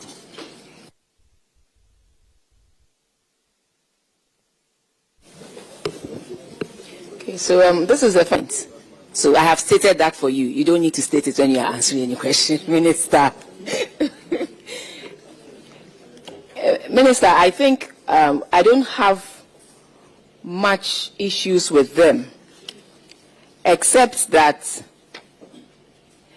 they are, previously in 2022, they could cover their short-term liabilities by 3 expenditure. I looked at their profit, and it looks like they are rather increasing their loss. 2022, they made a loss of 4 million. 2023, a loss of 4.2 million. So that's that they check these things because the ministry carry out its mandate. So they should look at whatever it is that is taking away so much in terms of expenditure and try as much as possible to fit within the revenues that they raise. Minister, I think on the whole, that's the piece of advice I want to give to Ghana Digital Center, that a lot depends on them. They can do a lot, but the fact that they are raising revenue doesn't mean they should spend all the revenues that they are raising, but they should put some to good use and make sure they correct the loss situation and also bring their current ratio status to what it was or even better for what it was in 2022 or even better than 2022, but they shouldn't see a drop. That's what I have to say. Yeah. Thank you very much, Chairman. Chairman, and the point you make is very clear. And I was just mentioning to the current Chief Executive that this is the reason why I have declined 2 trips of his already this year.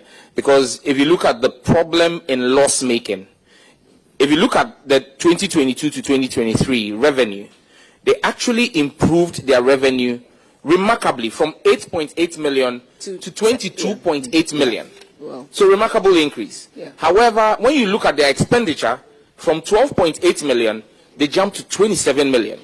So a large chunk of that was spent on travels. Expenses. Yes, travel. So that's why I'm saying they should work on reducing the expenditure. And I can assure you that under the reset agenda of President John Dramani Mahama, that is actually in full swing. We've cut down a number of travels from the agency to ensure that places where, when the GDCL, for example, Miss Geek, Ghana, we had a representative who was supposed to be in Rwanda. As well, I'm sure you would have seen a video of myself supporting kids from my Redeemer School in Geneva, where Ghana placed 3rd in a robotic thing. That was supported by GDCL. Previously, you would have had 6 or 7 people from GDCL escorting one person. Now, what we've done is it's only one person. In Geneva, it was only the chief executive. In Rwanda, it was only the deputy chief executive. So, prudent management of taxpayers' money is what will help us improve our ratio back to where it ought to be under the reset agenda. Thank you. That it will reflect in the 2025 audit. Thank you, Chair. This infraction has to do with outstanding rent. 7 tenants owed you rent, totaling an amount of 180,421.99 as at 31st December 2023. This has affected your operations in a way.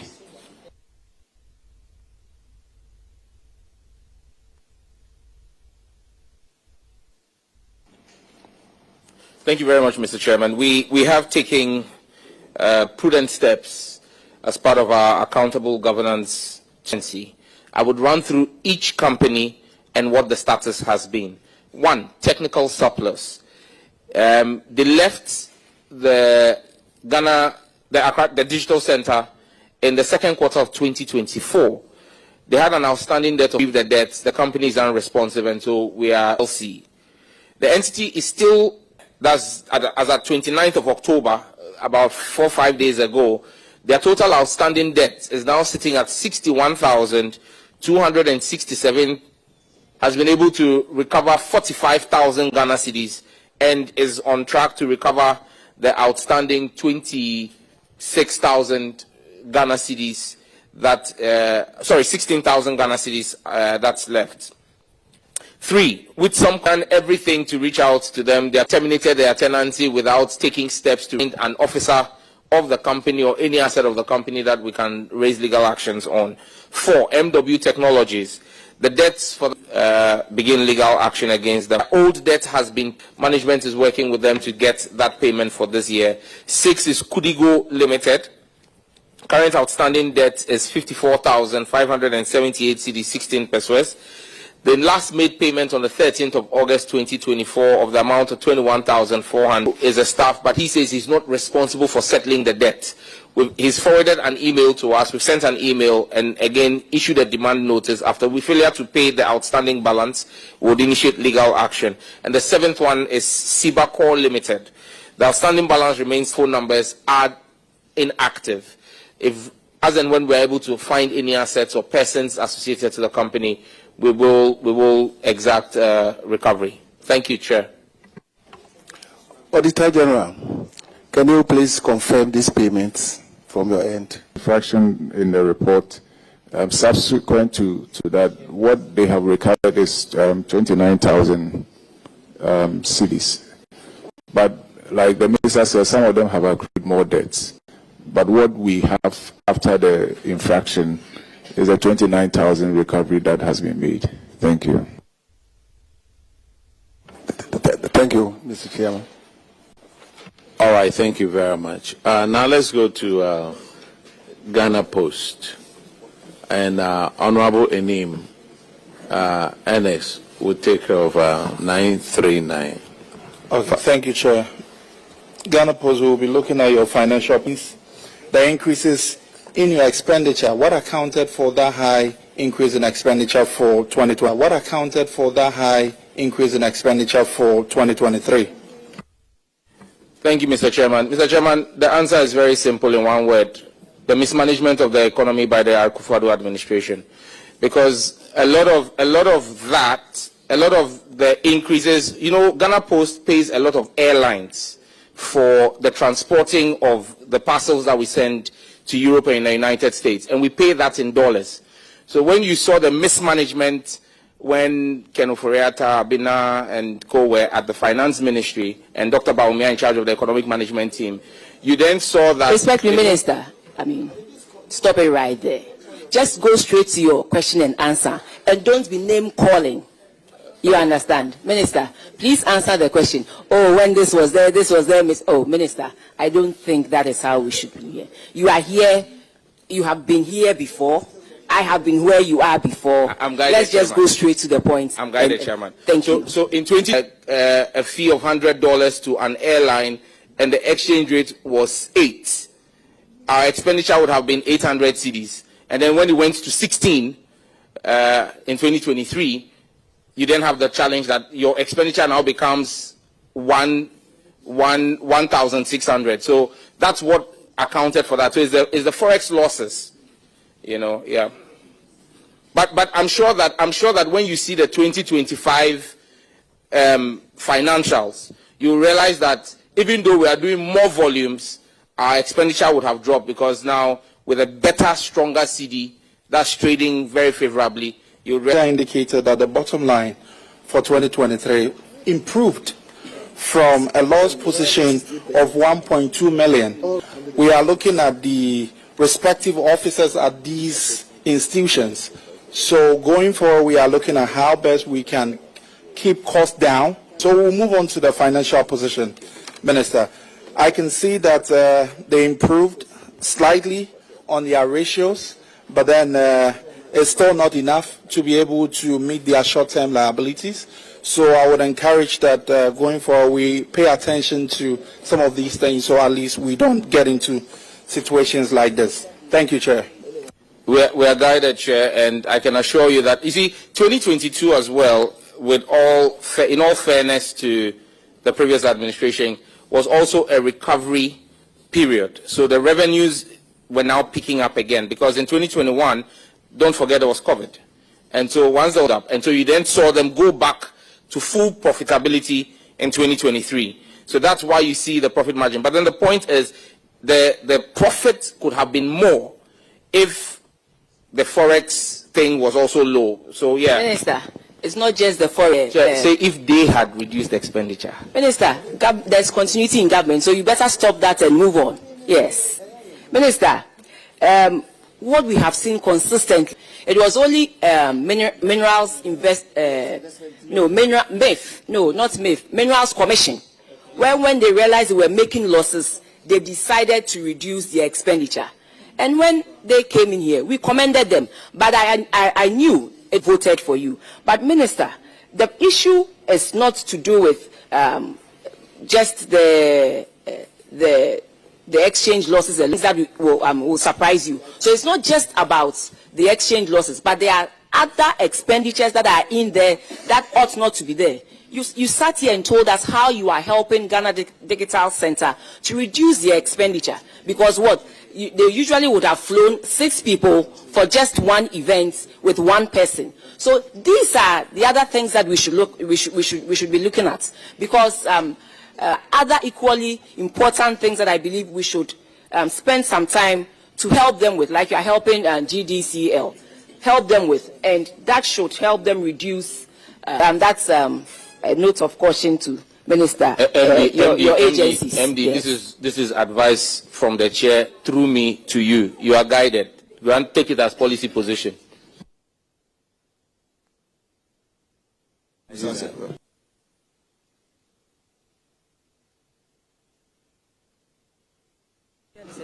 All right. Let's go to the infractions. Unretired impress of 59,877. Have we retired this impress? Has been retired and submitted to the Auditor Generals for verification in May 2025. Auditors, could you confirm, please? Honorable Chair, we can confirm that the impress has been retired. Thank you. Thank you. The next infraction is on paragraph 953, and Honorable Akwesi Kunedu will handle that one. Thank you very much, Chairman. Chairman, this infraction has to do with the renovation of the Bekwai Post Office. And the auditors found that 4,740 submitted during his meeting on the 16th of November 2024, and that has been submitted to the Auditor Generals for verification. Auditors, can you please confirm for us if that has been done? Honorable Chair, the variation was subsequently paragraph 958, and Honorable Shirley Che will take care of that one. Thank you. This is to do with Procurement Financial Management Act 2016. are to maintain good governance and management practices. The Public Procurement Authority reference letter PPA CEO 10/2491/23 made it mandatory for covered entities and state-owned enterprises to use the Ghana electronic procurement systems for all governments in transactions totaling over 7 million Ghana cedis. Thank you very much, Mr. Chair. Mr. Chair, the Ghana Post operates in a very competitive area, and for that reason, we have in our hands here evidence of exemption by the Public Procurement Authority from us using the GANEPS for procurement. I have in my hand here a letter, and let me just read paragraph 4. Approval is hereby conveyed for the exclusion of Ghana Post Company Limited from applying the public procurement procedures in its operation, subject here, dated Wednesday, 9th July 2025, the Gazette of that exemption. So, because we have that exemption, they will not be running their procurements through GANEPS. Thank you. That information. Sorry, a copy has been shared with the Auditor General.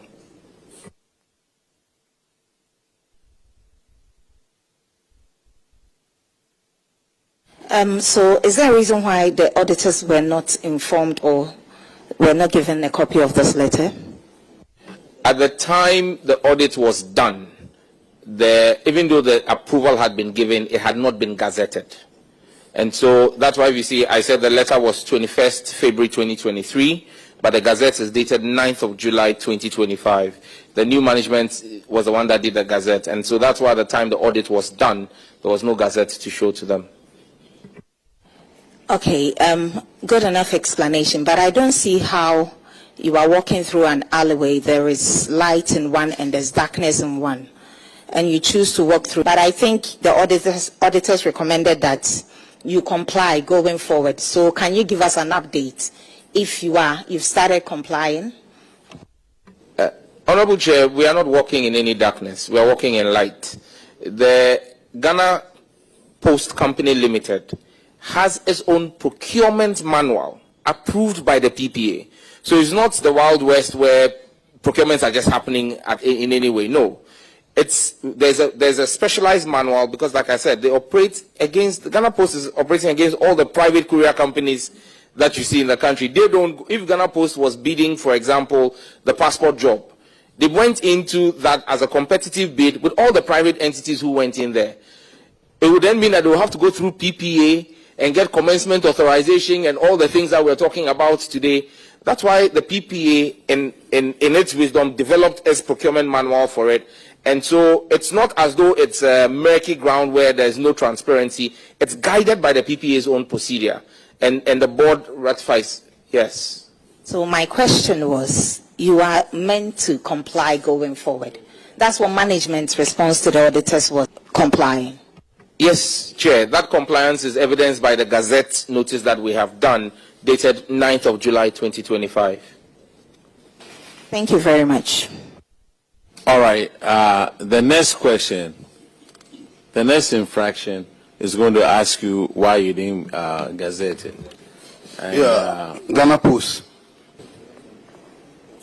Take responsibility for it, and we are sure that that's part of the reason why there was a change in government. Thank you. The auditors. Is that the answer to his question, or he did not ask you any question? I asked. Failed to publish the exemption granted them by the national by the Public Procurement Authority.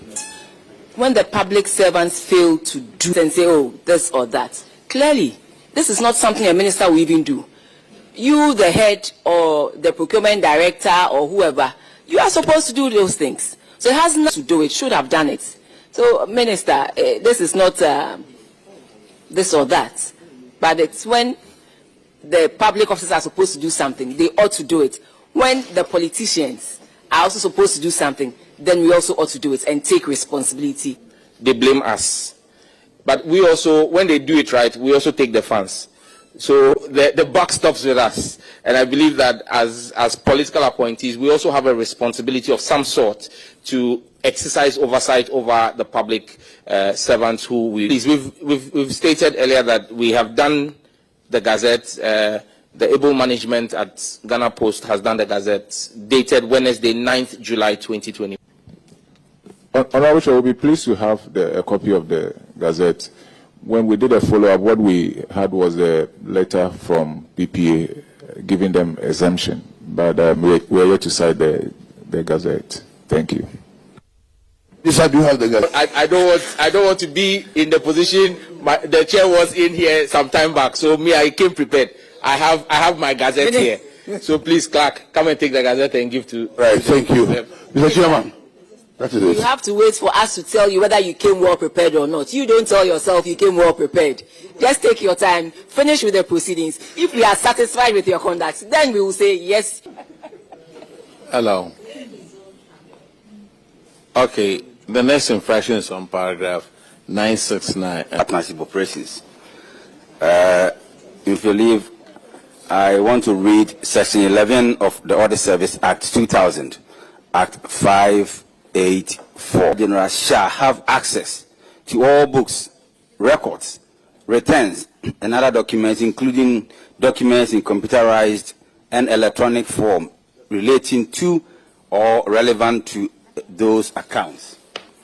So, with that in mind, Minister, this one, I want to advise that you allow the public servant to also come in as well, because this one can be some that will be continuing. So,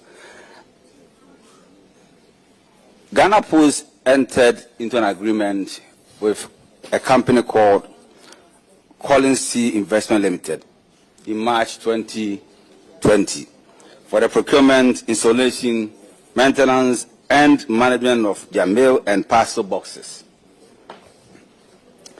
They opened an account at Car Bank. What I mean by they opened an account is the company, Collins C Investment Limited, opened an account at Car Bank to pay the revenue collected into that account. When the auditors came to do their audit, they asked for the revenue, expenditure, and the bank statement of that particular account with Car Bank. And according to the auditors, you failed to provide that information. So they recommended that you provide that information, and failing to do so will off the auditor's recommendation. Thank you very much, Mr. Chair. We have proceeded to terminate the contract because Collins T was unresponsive, and signed by the MD for Ghana Post. The heading is Notice of Termination of Contract. And so we terminated that contract on the 17th of June, and then proceeded again on the 12th of September 2025. That was in the possession of the company. So currently, the company has no contractual engagement with Ghana Post, and Ghana Post is following up with their lawyers to see if there are any funds, apart from the customer data that we've recovered, if there are any funds that are due us, to ensure that through the right legal processes, we retrieve all of those funds. Okay. No, there was no performance security assigned to the contract. There was no performance security assigned to the contract. Thank you, Minister. I'm done. Thank you. All right. Now, the next infraction is on paragraph 976. And Honorable Sebastian Day. Thank you, Chairman. The next infraction, assets of the Ghana Post. And it's Section 52 of the PFM Act 2016, Act 921 to be specific, states that the principal spending officer shall, under the registrar, is it?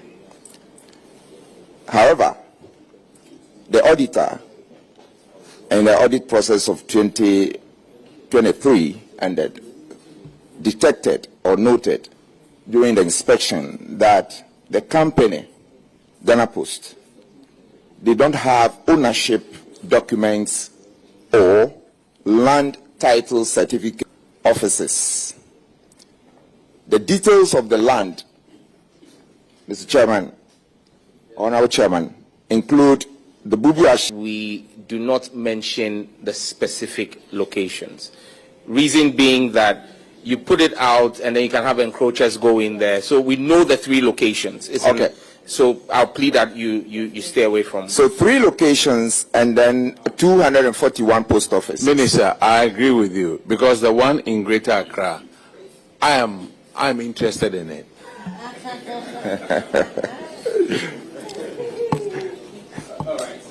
Minister, thanks for that prompt. Our post offices do not have land title certificates or proper documentation.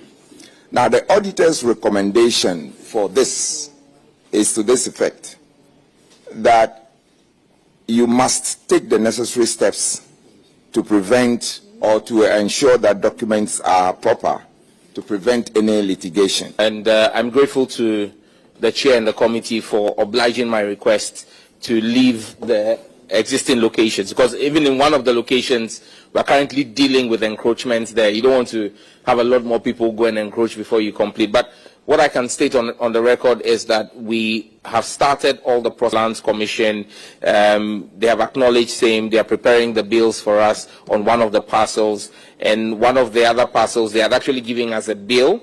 The bill was about 1 million Ghana cedis. We wrote back to the Lands Commission asking, because some of these lands are huge parcels. And so when you look at the costs from the Lands Commission, again, we advise them. The other one, we have a 45-year sublease from the grantor. I'm sure that's the land the chairman says he was very interested in.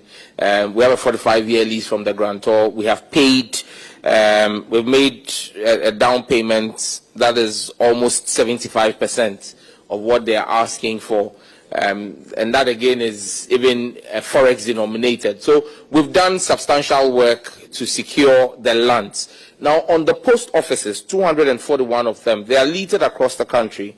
And so the company has started an assets register, and an asset registry basically, and is taking stock of the locations and the conditions and situations of all the various titles, because some of them, they started the process, it wasn't completed, some nothing at all has been done. So they're in different stages, so that we can then engage the Lands Commission as one state agency to another to see how well we can stagger the payments for regularization. Because if we were to regularize all of these lands in 1 year, we'll be spending in excess of 100 million Ghana cedis, which would basically bankrupt the company. So, but we would want to start the process and work with the Lands Commission to stagger the payment over a number of years. But work is actively underway to ensure that we secure all of our assets.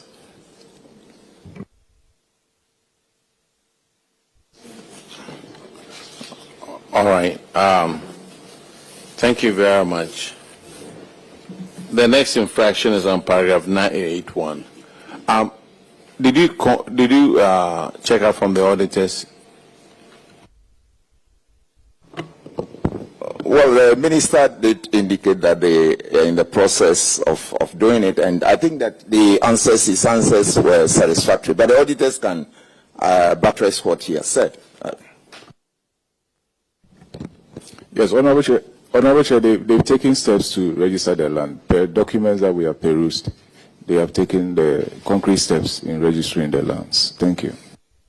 All right, the next infraction is on paragraph 981, and Honorable Cletus will take care of that one. Thank you, Chairman. Chairman, this infraction is on unaccounted revenue, 18,275 Ghana cedis. Mr. Chairman, under the audit review, some revenue were collected and then banked with the Ghana Post account, leaving an amount of 18,274 Ghana cedis. I want to find out from the minister whether this money has been refunded, because the auditors recommended that the said amount should be collected from the officers involved. May I know from the minister whether that has been done? Mr. Chair, we have banked all the revenue, but let me just immediately. is when you look at where the post office is and where the nearest bank is and the revenue that comes in a day. If they were to bank the revenue every day, they may end up using 80% of the revenue. Some do a daily banking, some do a weekly, some even do a monthly. In this particular case, we have submitted to the auditors the full records of the banking to show that all the unaccounted for revenue have been banked. But this is what occasion. Well, we recommend that the auditors bear this in mind when they go into some of the locations, because if you go there and it appears as though, I'm sure if you went to my deputy's constituency, if you have to leave Golu to Tumu every day to go and bank, how much does the post office generate? So we would have to find a way with the auditors to explain the peculiarity of every post office to them. But right now, what we have done is to show evidence that all the revenue has been accounted for, and I'm sure you can verify from the auditors. My last one, Minister. I want you to help this committee, this platform, a number of times. How about if you hear that the revenue collector kept the money in the house and they've stolen the money? How about that? Well, that is a real challenge to the situation that we have. The question will be, do we want to use digital money solutions? So take, for example, if the lodgement for a wallet and transfer into Ghana, in this case, Ghana Post bank account. Now, the question you should ask yourself is, there are going to be bank charges with the related movement, the cost of this. But I think that if we want to deposit it into a mobile wallet and transfer to the bank digitally, but then it then means that, you see, the issue with bank charges is when I go to a traditional bank to do a transaction and there are bank charges, when you print out the bank statement, you see all the bank charges in there for auditors to be able to verify. When you do in a ledger form that is unique to just that entity, except used for the financial transaction of that post office, that may be the only way by which you may then be able to say that. So if it is Telecel cash or AT cash or MTN cash, when they come, you then request from the telecom company the print out of that vendor SIM, which is used only for that transaction. But there are nuances to these things, and so we must be careful not to cut our nose to spite our face. Thank you so much. Good explanation. Auditors, can you confirm that the money has been collected? Yes, Honorable Chair, the amount has been banked. All right, the next infraction is on paragraph 9A6, and Honorable Ahinkwa will take care of that one.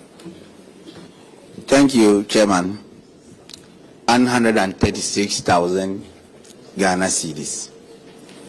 The audit report disclosed that post offices within Accra West region of the company did not account for revenue totaling 136,000 generated from general operations and other internal generated funds. Occurred as a result of delay in release of operational funds to the various post offices. As a result, payment for operational expenditure were made out of the gross revenue collected by the various post offices. The auditors made the following 3 recommendations. 1, that management should recover staff involved. 2, that management should ensure that all revenue collected from the various post offices are promptly deposited in the gross company's revenue account without disbursement. And the 3rd one, management should ensure that operational funds are released to the various regional offices in a timely manner to avoid direct disbursement from the daily sales revenue. Before I have 3 questions. Who is responsible for the release of the operational funds to the various post offices?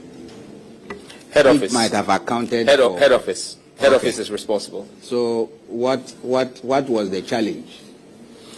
Okay, so Chair, in responding to this whole, the Accra West Regional District, Accra West Regional District oversees 14 post offices: Kaneshi or Doko, Dansoman Estate, Dansoman Community, Dakuman, STC, Abosio, Odupongpehe, Kaswanyanyano, and Abeka.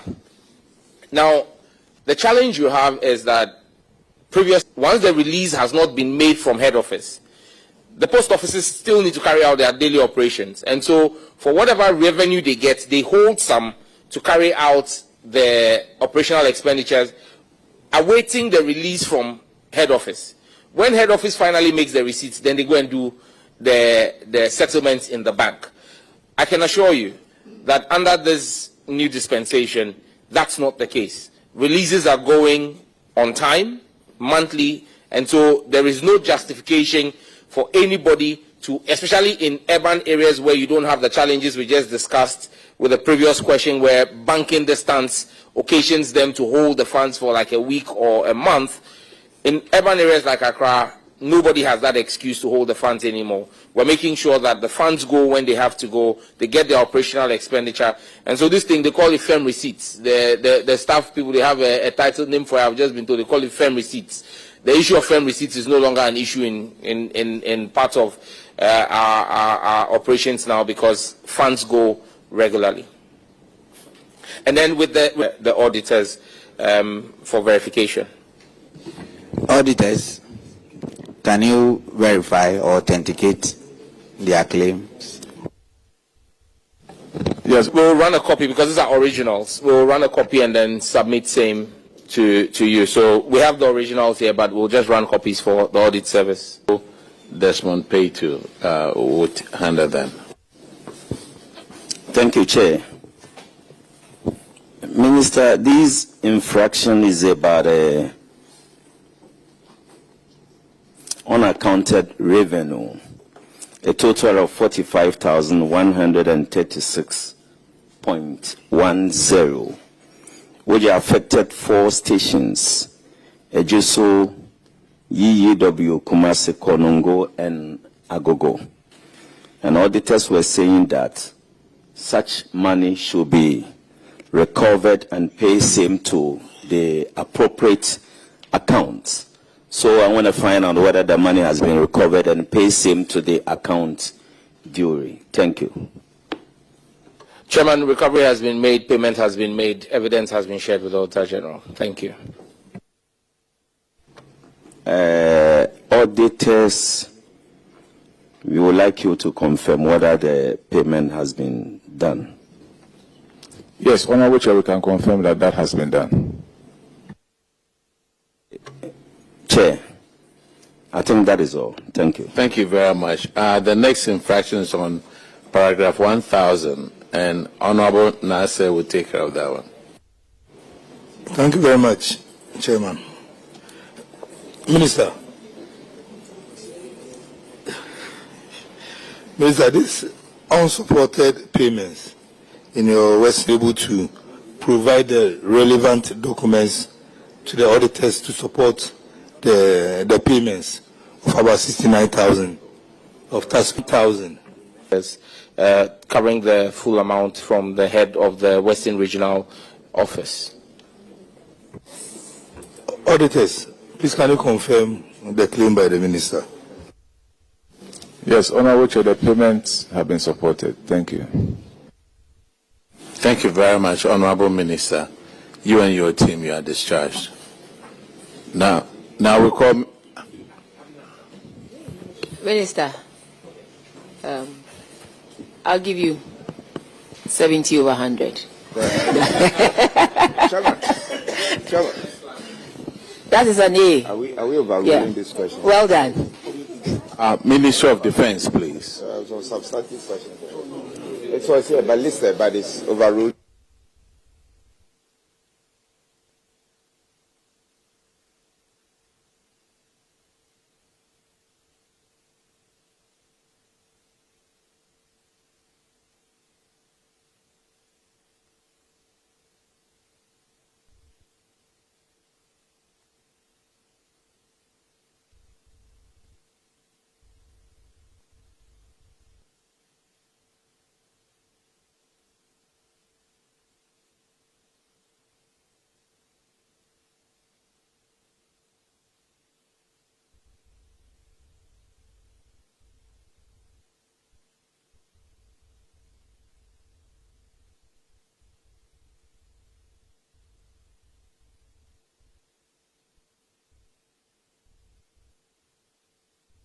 Clerk, could you please let them take the oath, please?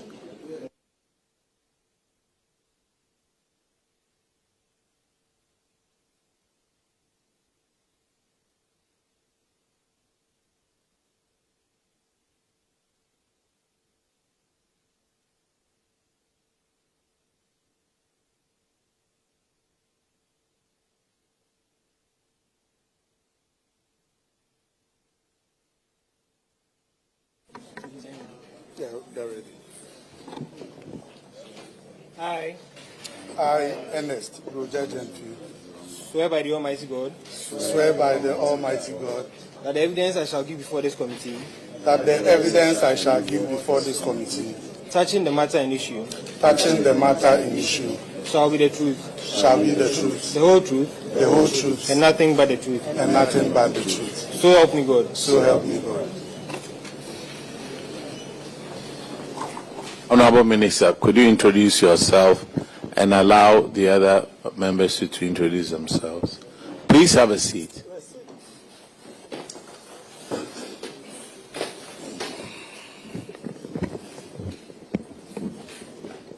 Thank you, Honorable Chair. And I'm here together with the Deputy Commandant from the Kofi Annan International Peace Training Yeah, Center. please let us hear his voice Okay. and his rank and everything. Thank you, sir. Honorable Chair. My name is Brigadier General Zibrim Bawa Ayorogo. I am the Deputy Commandant.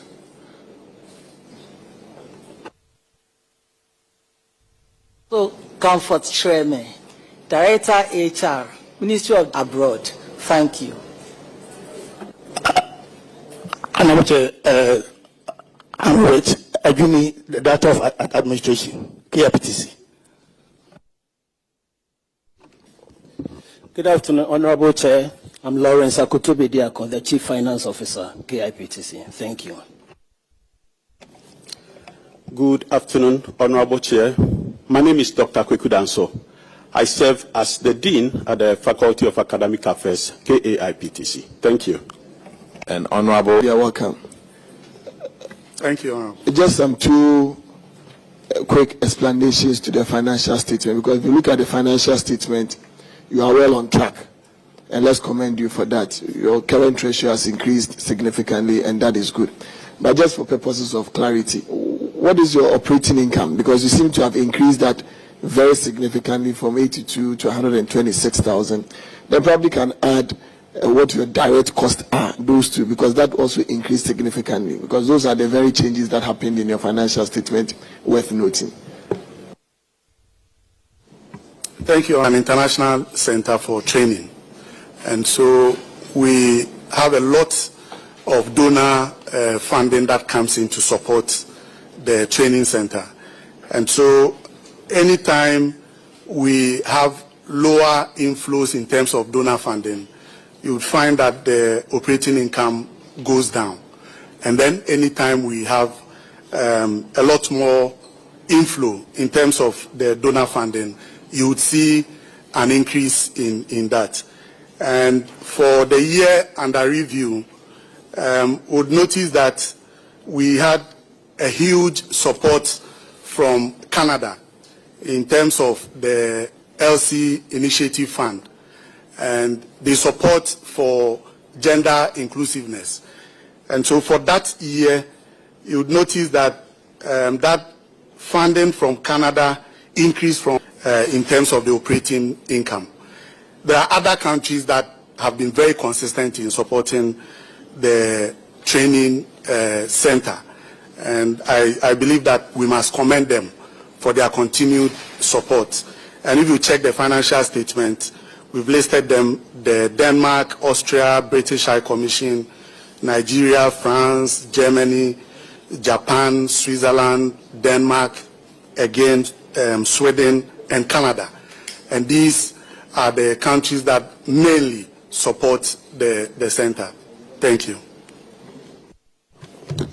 Deputy, thank you very much. I think that is good. I'll commend you. And let's to say, just keep the administrative and general expenses down, and then keep up with the good work, because the year under review 2020. Either way, we worked together for a while. Yes, I'm doing well. Yes. Thank you very much. Yeah. Thank you.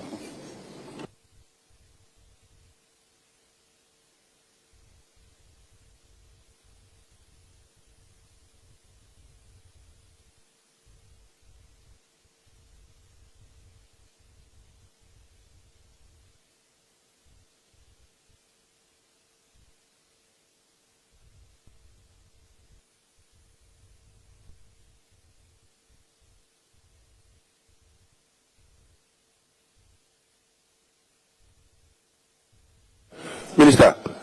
Minister, you are discharged. Oh, yeah. Now, Thank you, Honorable Chair.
Okay.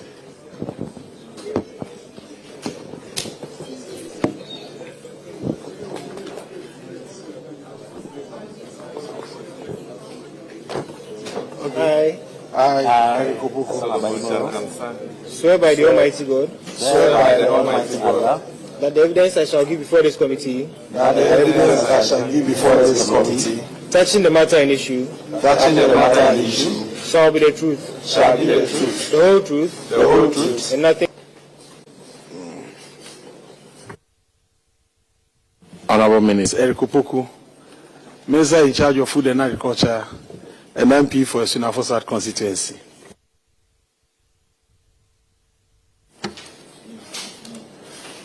Good morning, Chair. My name is Paul Siame, the Acting Chief Director, Minister of Food and Agriculture.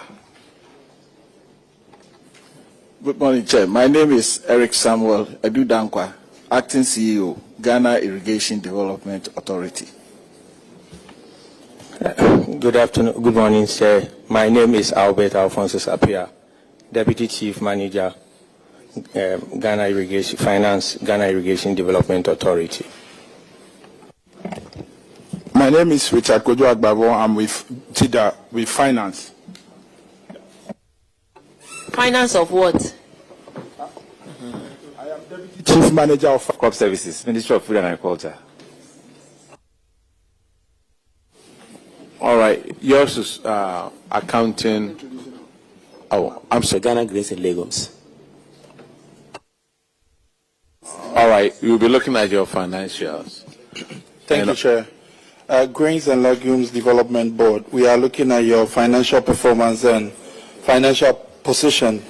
For 2021, you reported a deficit of almost 90,000, but you did improve in 2022 by reporting a surplus of 152,755. One area I would like you to pay attention to is your goods and services. You went up over 114%, and that's one area we should be looking at going forward. I think, Mr. Chair, that should be all for grains. Yeah, thank you. Thank you very much, Honorable. That's a fair comment. Will be guided accordingly.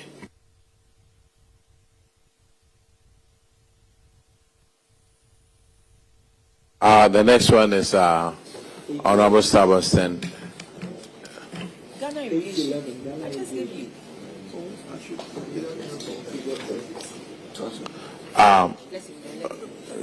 Continue, please. Okay, thank you, Chair.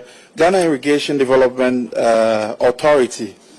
We are also considering, for 2022, you also are recording a surplus of 2,826,000, and that's a very good performance. One area we should also pay attention to is your repairs and replacements. That went up over 105%, and that's one area of concern that we should be looking at going forward. On your financial position, you did very good with your ratios, and I think that we should commend you. Yeah, thank you. Thank you very much, Mr. Chair. We are grateful for the plaudits, and we hope to improve upon our performance going forward. Minister, you and your team, you are discharged. Let's call Ministry of Energy.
I, Richard John Mason, swear by the Almighty God, swear by the Almighty God, that the evidence I shall give before this committee, that the evidence I shall give before this committee, touching the matter and issue, shall be the truth, the whole truth, and nothing but the truth. So help me God.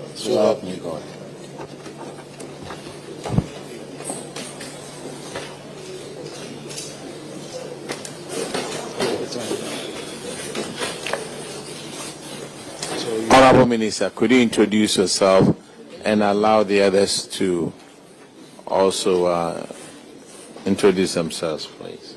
Thank you, in the Central Region.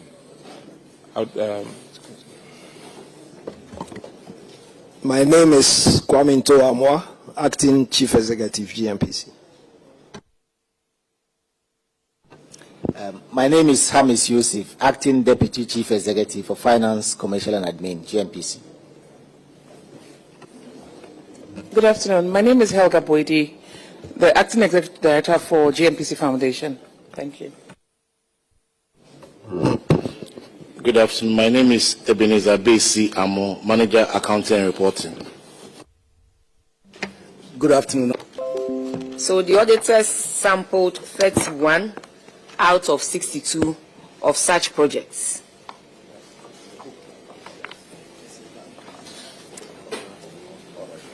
I want you to share with us the process through which projects are selected and executed.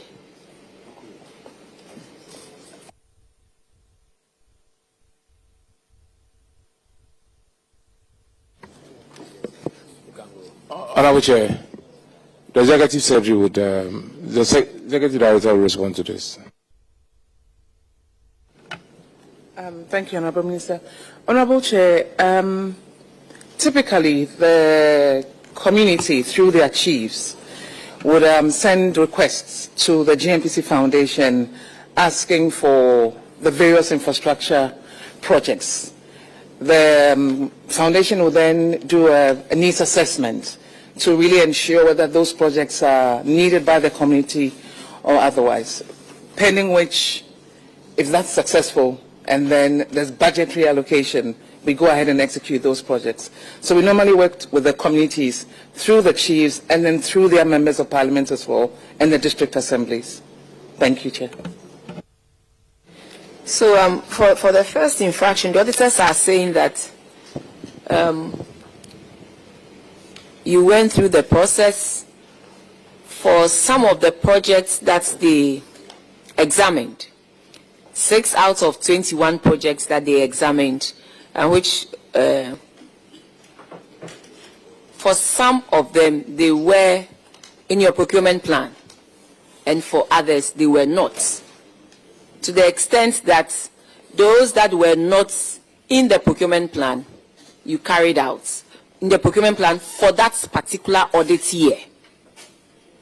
They had been approved by the board, all right, but for that particular audit year, they couldn't find it in your procurement plan, yet you went ahead to implement it at the detriment of those that were in the procurement plan, but you did not complete.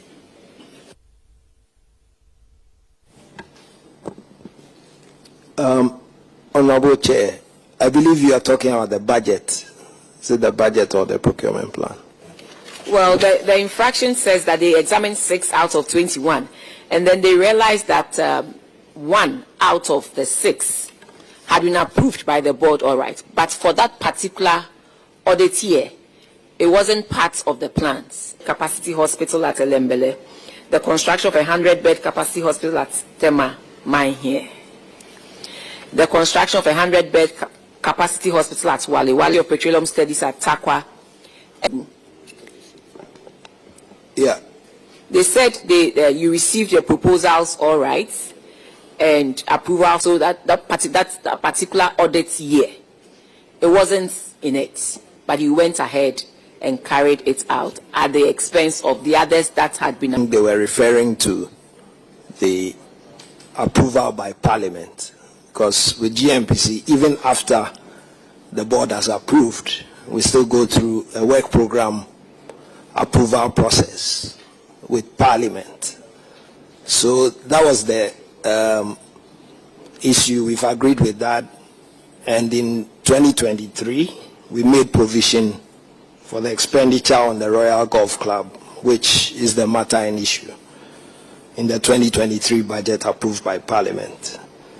So we've agreed that we will ensure that the projects are subsequently budgeted for, because typically the projects come, sometime within the year, and it becomes difficult. Advise that when it comes in the middle of the year, don't go ahead and implement them, but wait and go through the appropriate we'll have channels. to delay some of those requests until the subsequent year, and we've agreed to that. So what we've done is that for the 2025 budget, we actually prioritizing in favor of existing projects.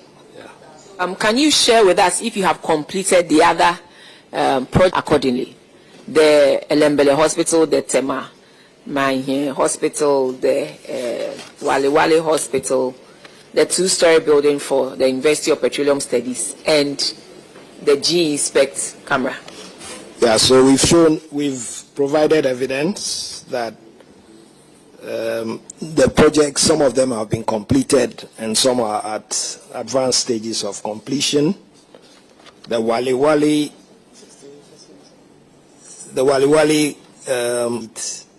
the Tema Manhian is 20, making a case through the Ministry of Energy and the Ministry of Finance to ensure allocations are made in the 2026 budget. That's the only project that is 100% complete. In and the Royal. I know funds had already been allocated for.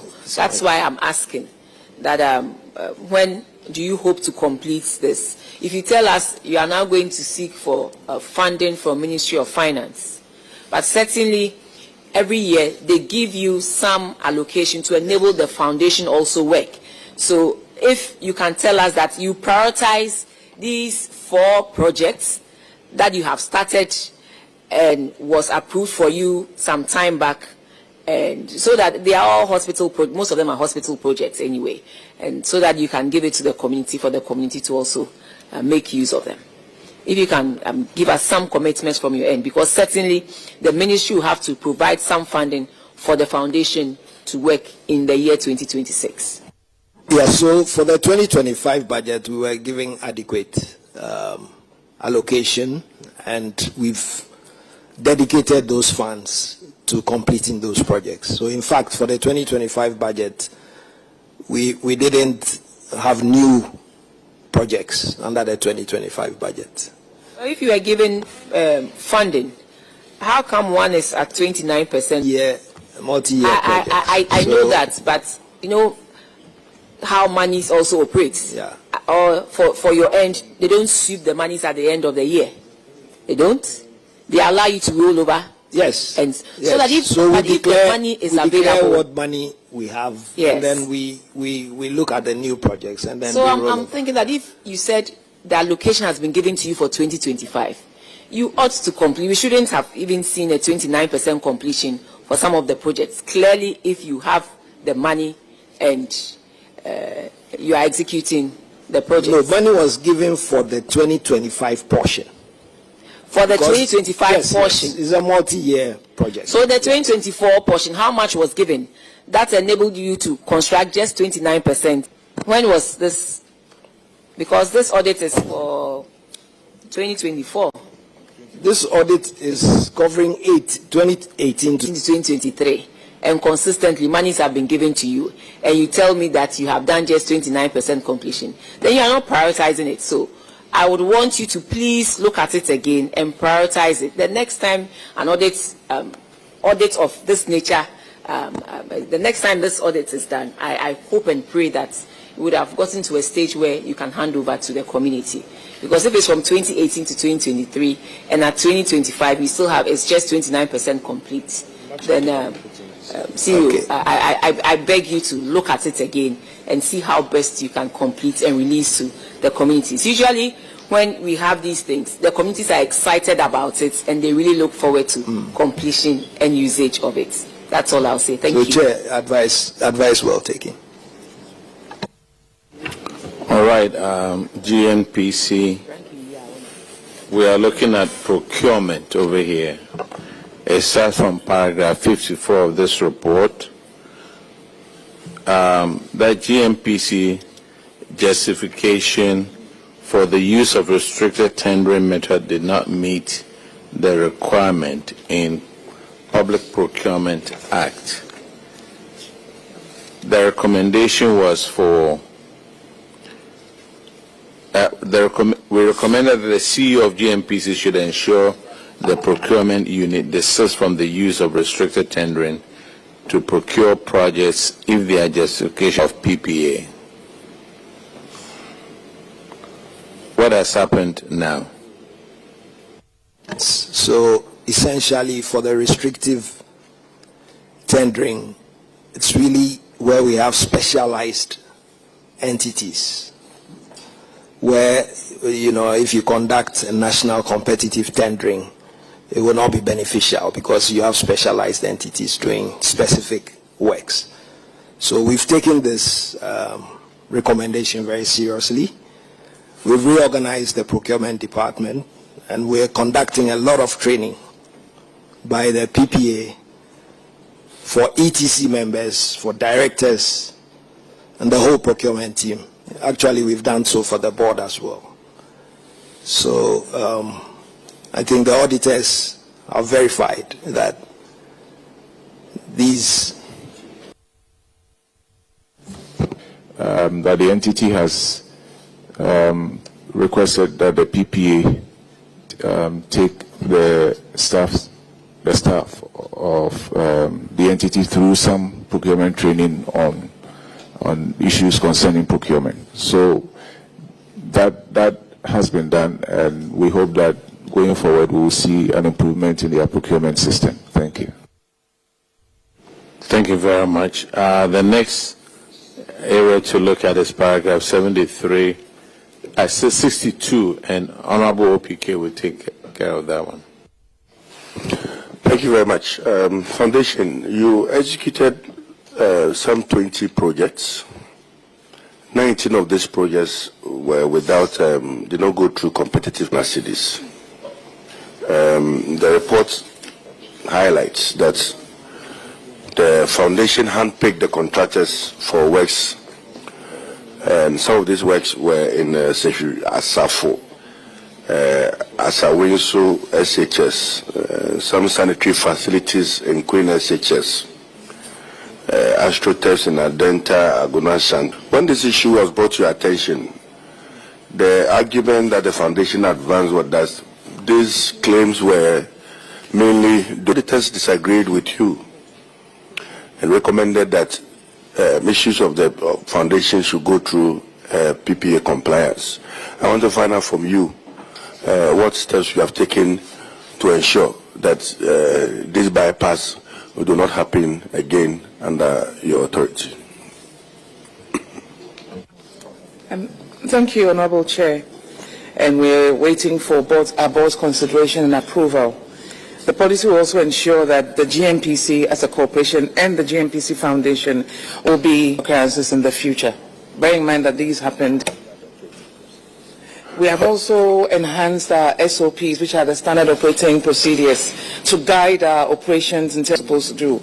It shows what the deliverables are for each side of the party as we execute our projects. And we'll be happy to share that SOP that we've drafted with. The board is yet to approve it. I'm not sure you can hand them over to the auditors. I would have asked the auditors to verify and also, but once the board 678.50 that was paid to a consultant. Are you able to tell us if that refund has been done? To the contractor in question on the 29th of October, he responded, and we're going to do a reconciliation. He's acknowledged the amounts involved, and so we'll do a reconciliation, and then we'll get the necessary steps done. Thank you, Honorable Chair. So once that is that, please let the auditors know so that. Okay, the next one will be Honorable Frankie Eboa, who will examine paragraph 73. Thank you, Mr. Chairman. And this is on delayed and abandoned projects by the Corporate Social Investment Department. You started 5 projects, 100 bed hospital at Elembele, same at Walewale, and another one in Tema, Manhiam. And another 2-story building for the School of Mines and Technology, Takwa. And the last one, Royal Golf Club. According to the report, some of the projects have been delayed and others abandoned. So, since you have the practical explanation to this, can you tell the committee what is actually happening? Thank you. Mr. Chairman, I believe I answered this one. Some of those projects have now been completed on the 30th November 2020 to the institution. The other projects that you mentioned, the Royal Golf Club, has been completed and handed over. The 3 projects that we said are continuing with different percentages, and based on our serious work to raise financing, we believe that we can complete them very quickly. So the other 3 are the Walewale 100-bed hospital, which I indicated was 68% complete. The Elembele hospital, which is 54.5% complete. And the Tema Manhian project. As we have assured you, our focus is really on ongoing projects. So for 2025, for example, we've prioritized ongoing projects. In fact, I don't believe that we have any significant new projects. So we're putting all our efforts to make sure that we complete the outstanding projects. Thank you. Mr. Chair, my last one. The auditors indicated that at the time of the audit, there was an outstanding of 414,000 that needed to be paid to the contractor. Now that you've taken over the project, have you paid this amount to the contractor? Thank you.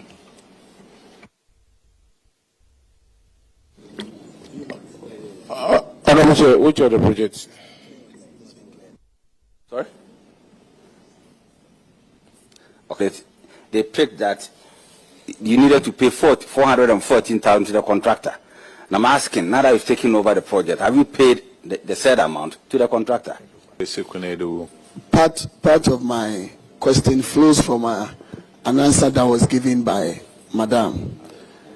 Just a minute, sir. The last one, will the auditors confirm, please? Honorable Chair, the two-story building and the Royal Golf Club, Kumasi, that also has been completed. The other three projects are at various stages of completion. And then the outstanding amount of 414,000 has also been paid. Okay. Thank you very much. Chairman, thank you very much. Part of my question will flow from an answer that was given to my colleague Opoku Ansah. This one has to do with non-adherence to project specification by the consultant and the contractor. And in it, about 48,000 the project. His question was to the effect that, has that refund been made? That was an earlier observation in it. And Madam said that there ought to be a reconciliation when that is done, before that could be done. Madam, was that the answer, please? Yes, Honorable Chair. Okay. On this infraction about the variations in terms of the BOQs that was done, the auditor's observation and your response to them was that you agree with the observations that they've made, that there were variations in terms of the projects. And there were about 10 of these projects, about 3 astroturfs, sanitation facilities, and some classroom blocks. And that in the actuals that were constructed were not of the same. And that the reasons were that the consultant failed to supervise the project. Your response was that he only visited when there were funds. And also that they observed that there were no scheduled guidelines for the auditor's supervision of the work. Are these projects completed? And if they are, with these variations, do you find also another specification? Do you find these projects? Thank you, Honorable Chair. Regarding the variations in the BOQ specifications that occurred on these projects, yes, we agree with the audit findings. We also realize the quality of the projects that were put in place. And so most of these projects are in use. What we are going to do going forward is that as much as we'll be having our project consultants monitoring and supervising these projects, we'll also strengthen an in-house monitoring and evaluation team to serve as a check on the external project consultants, so that we assure that if we say we're doing 100 square meters, it's exactly 100 square meters and nothing less and nothing more, because it all comes down to the payments that will be made. Thank you, Honorable Chair. And then once you agree, I think the reconciliation ought to be fast for us to have that 46,000 first and foremost, and also secondly, also strengthen your M&E so that at least we will not be having some of these issues. I think it's very important going forward, Madam. Thank you, Honorable Chair. Very well noted.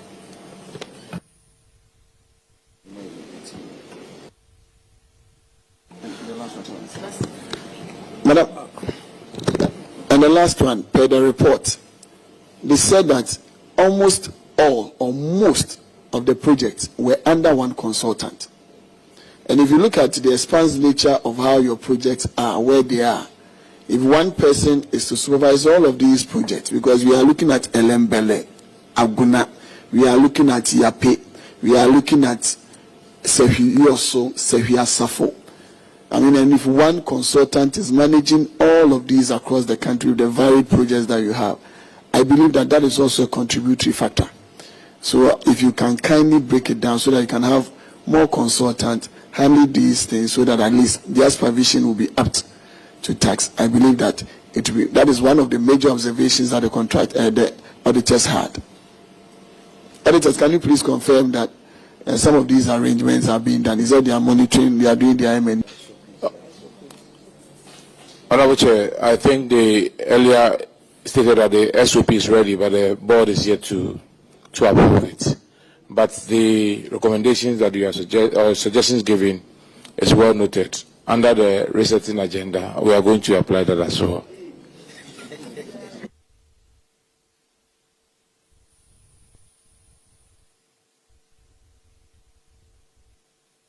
I will continue on paragraph 97 with Honorable Day.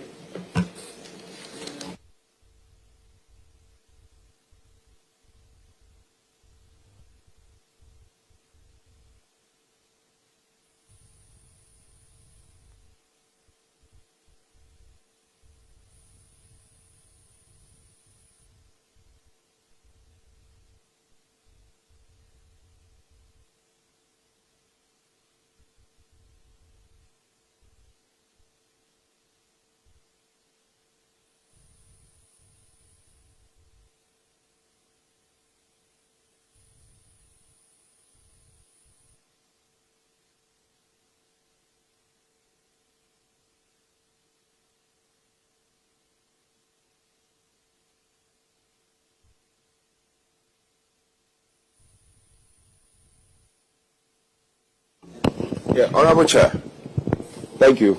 And it relates to utilization of projects. Section 45, Section 4.5 of the Corporate Social Investment Policy indicates the overall objective of GMPC Foundation is to make GMPC more visible, socially responsible, and avert negative backlash from the communities. Also, by the Foundation's operational procedures. In line with this, we expected the GMPC Foundation projects to be utilized after completion, as the projects were implemented to meet the needs of the beneficiaries who made the request to also project their corporate image.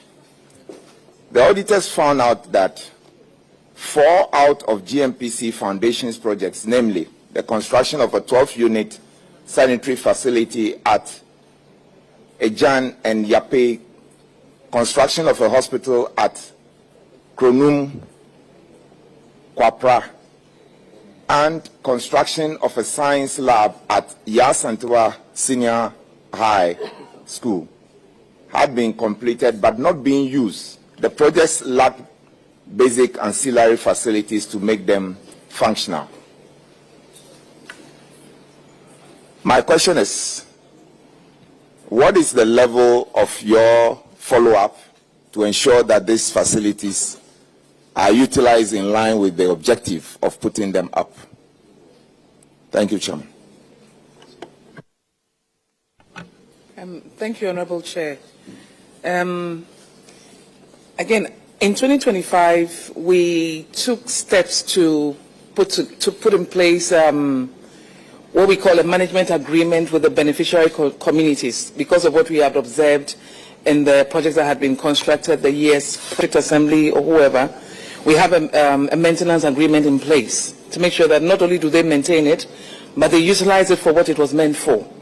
In the case of, for instance, the Yasantua Senior High School, it was meant to be a science laboratory, but due to some lapses in planning, it had to be turned into a classroom block because it was just sitting there. With the wash facility in Ejan, for instance, the issue was that it wasn't connected to power, and so the borehole could not be utilized for the wash facility. And I'm happy to report to the House that that has been done, and evidence has been shown to our contractors, to our auditors. We are also going to review all the completed but non-operational projects to identify the needed interventions that need to be put in place. As I mentioned, the EJAN is now connected to the national grid. We also actually just commissioned a 160-bed dormitory for Bimbilla Senior High School, including a 24-seater sanitary facility connected to the national grid in Bimbilla. That was done on Saturday. So again, that is part of us continuing our old projects. With the facility in Yape is actually being handed over to the community and it's in use.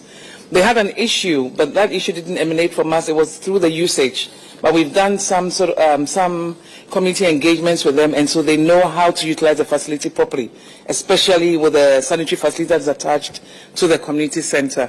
Things are done a lot more seamlessly going forward. Thank you. Thank you, Honorable Chair. Honorable Chair, I can only, based on the explanation, auditors, first and foremost, you can confirm. Honorable Chair, we can confirm that of Ajan, but the rest we are yet to have an inspection of those projects to attest to what has been said. Thank you. That said, my only advice will be for GMPC to ensure that part of the project's costing and everything includes all the way through to when it becomes operational before you hand over. Because I think that will be very much challenged in terms of getting it to you. So that's by way of advice. All right, we'll continue on paragraph 113, and Honorable Cletus will take care of that one. Thank you, Chairman. Chairman, let me. This one more or less has to do with some sort of ghost project. Is not that clear. And so if you start from, let's start from 114. Paragraph foundation constructed boreholes in communities such as in the Greater Accra. A visit to the Shugashi community revealed that the said borehole was non-existent. Again, representatives of the GMPC Foundation accompanied us to a nearby Sanerugu community, but the borehole could not still be found. The documentation presented for our review, however, indicated that the borehole project had been executed in Shugashi community and paid for. Now, if you come to paragraph 115, I think monitoring was also a problem. GNPC Foundation, you should ensure adequate monitoring. Don't give contracts to people and do not monitor what they do. Now, if you come to 116, failure of the monitoring team to monitor and supervise the construction works of the borehole led to GNPC Foundation paying the contractor for works not done. For works not done. That's 116. Now, the surprising thing is that for the boreholes at Tuba and Sule Quarters, both in the Greater Accra region, we found that they were executed 117. I just want to run it down so that Executive Secretary can respond. So, under the audit review, the auditors noticed that these projects were found on private persons' property. We noted that as a policy, GNPC endorses all completed projects with the corporation's logo. However, none of these boreholes had the GNPC endorsement, casting doubt on the true ownership of the projects. Residents interviewed in these two communities were unaware that the boreholes were provided by GNPC Foundation. That's why I started by saying that. Now, you come to the last paragraph, 118. The owners of the private property upon which the boreholes were constructed had undue advantage over the boreholes and operated it like their personal business. They determined when the boreholes will be open and closed to the communities, which consequently deter residents from patronizing. So let me listen. Thank you, Honorable Chair. With regard to these boreholes, I don't want to use the word ghosts, but again, these happened a couple of years past. So learning from those experiences, we're going to be geotagging or to give them the locations, and they can even go by themselves without our presence. So that's what we're going to be doing going forward. Again, in terms of locating these community projects, as I was mentioning, we would stick to the needs assessment and make sure that it is the community that would benefit, and not until when we come back here next year, the chair will be very, very happy with the progress that we've made from then until you see us. Yes, thank you. Thank you, Honorable Chair. Honorable Chair, to add to it, I think we... Just listen. When I said ghost projects, what? I don't want us to. Let's don't drag this, Honorable Minister. Let's don't drag it. No, I'm not. I'm just saying that, you know, those that are located in people's homes, how we can bring it. So I'm saying we are seeking your guidance. Fine. Yes, that's fine, because I thought you were coming differently. Right. Okay, Chairman. Before Chairman comes in, with respect to this infraction and the little that I know and all of that. Are there instances where you approve, let's say, boreholes for a particular town? Let's say you have approved borehole for committee room 1 and 2, but then your team comes and after they have done their evaluation or whether the place has water or not, they find out that no, this place is not suitable. Then now the committee heads now go and locate a different place and construct the borehole. Has that happened under? Because for instance, the first community, Sugashi, I know that is what transpired, that the boreholes have been constructed, but they were done in a different community. So I don't know if you are aware of this. Yeah. Thank you, Honorable Chair. So, for instance, there was a borehole that was supposed to be done in Sugasha, in the Sanarigu district. But it was relocated to Sugashi because when they did the initial assessment, they found that the water table was not good enough for a borehole to be able to provide water to the community. So it does happen, but we have discussions with the communities before the relocations are done. Thank you, Honorable Chair. Chair, to come back to the minister also raised concern about these projects that are on private property on this point. And I have confidence in the current MD, GMPC, and the Executive Secretary. I know the availability of these projects and whether indeed these projects are on private sites. If they are on private sites, you need to do something about benefits. And we on this committee will want the Ghanaian populace to benefit. We won't want to lose money to individuals. So let's another time you can report back, but don't leave it like that because it may reoccur one day. Thank you. Honorable Chair, duly noted. Thank you. Honorable Minister, you ask about those boreholes on people's properties. He was not aware, Assemblyman was not aware, Member of Parliament, me sitting over here, I'm not aware. I 3 boreholes. They did not complete these boreholes.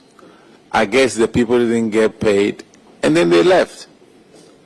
So they need to consult the MP, Assemblyman.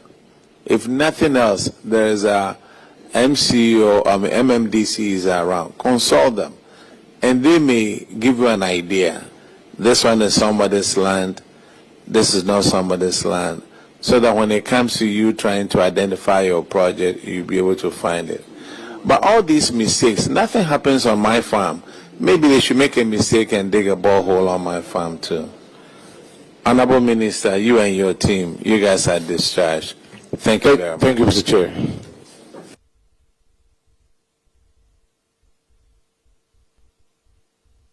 So, the Auditor General, on Friday we announced that you are going to update us on members. We haven't finished, so can we please, Sebastian? We haven't finished, Shirley. Yeah. The Auditor General, we informed the people of Ghana that on Monday you'll be updating us on those we gave 30 days to settle their infractions, and then we can take it and move forward from there. So if you can please give us an update on the infractions tracker and let's know where we are. All right, thank you, Honorable Chair. So these are the entities that appeared before the committee, and they were given, some were given 48 hours, and then we had some who were also given 30 days. So the 48 hours and 30 days are due. So I'll be going through them one by one. In respect of Achimota Hospital, they had unsupported payments to the tune of 62,360. And they were given 48 hours to provide the supporting documents. As we speak, they have done so. The documents have been provided, and we have verified them. Then there was an issue of payment of unearned salaries to the tune of 3,588,050 cedis.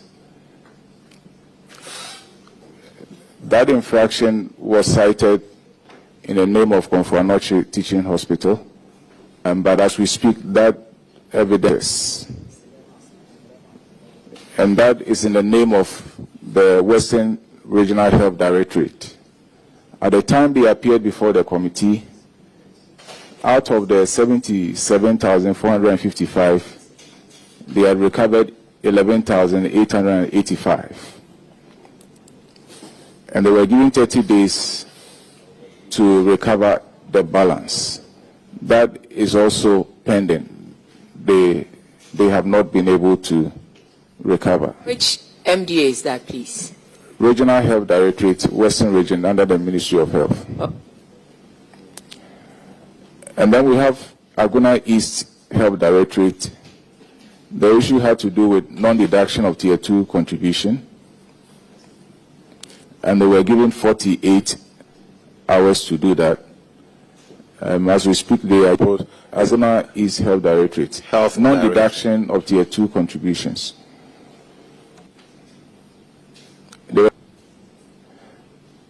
Then we have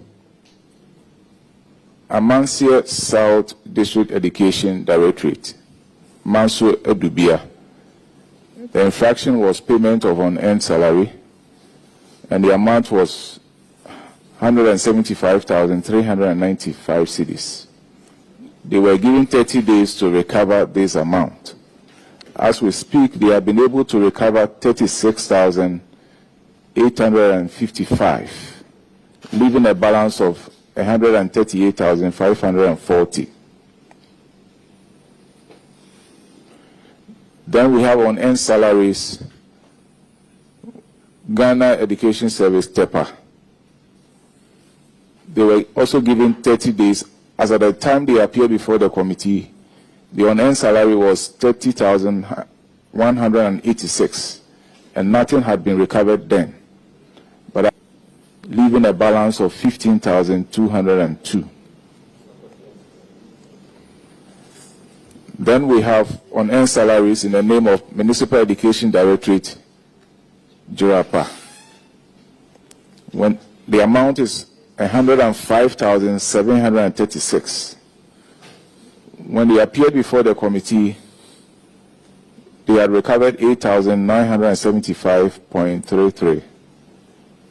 And they were given 30 days to recover the balance of 96,761. They are yet to provide us with documents as to whether further recoveries have been made.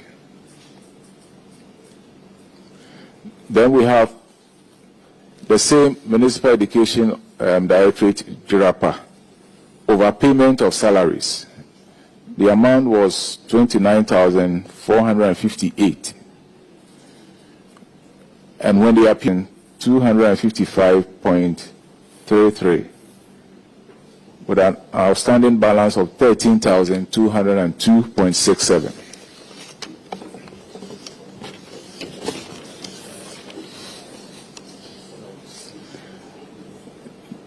Unearned salary, District Education Office, Trifopraso.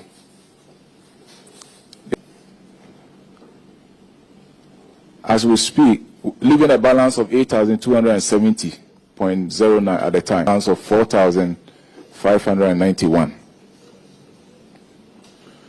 Kwewu Afram Plains North District Education Service, wrongful payment of physically challenged transport allowance, 17,703. That is also pending. They have not recovered the amount. Doma West Education Directorate on earned salary of 6,203. Nothing was. The amount is 23,580. Out of that, at the time they appeared before the committee, they had recovered 9,034, leaving a balance of 14,545. And they were given 30 days to recover this balance. But it is still pending. Nothing has been recovered. We have Government Secretariat School, Secondary Campus, underpayment of Bangalore staff. I think it has to do with rent. Now, out of the 7,674, when they appeared before the committee, they had paid 4,549, leaving a balance of 3,124.63. That is also pending as we speak. The Greater Accra Regional Hospital, that is the Rich Hospital, the issue had to do with rejected claims. And the amount was 1,293,090 cedis. The committee asked them to do an investigation as to why those claims were rejected and where they find that the necessary punishment would have to be meted out to those who are found to be involved. As we speak, they have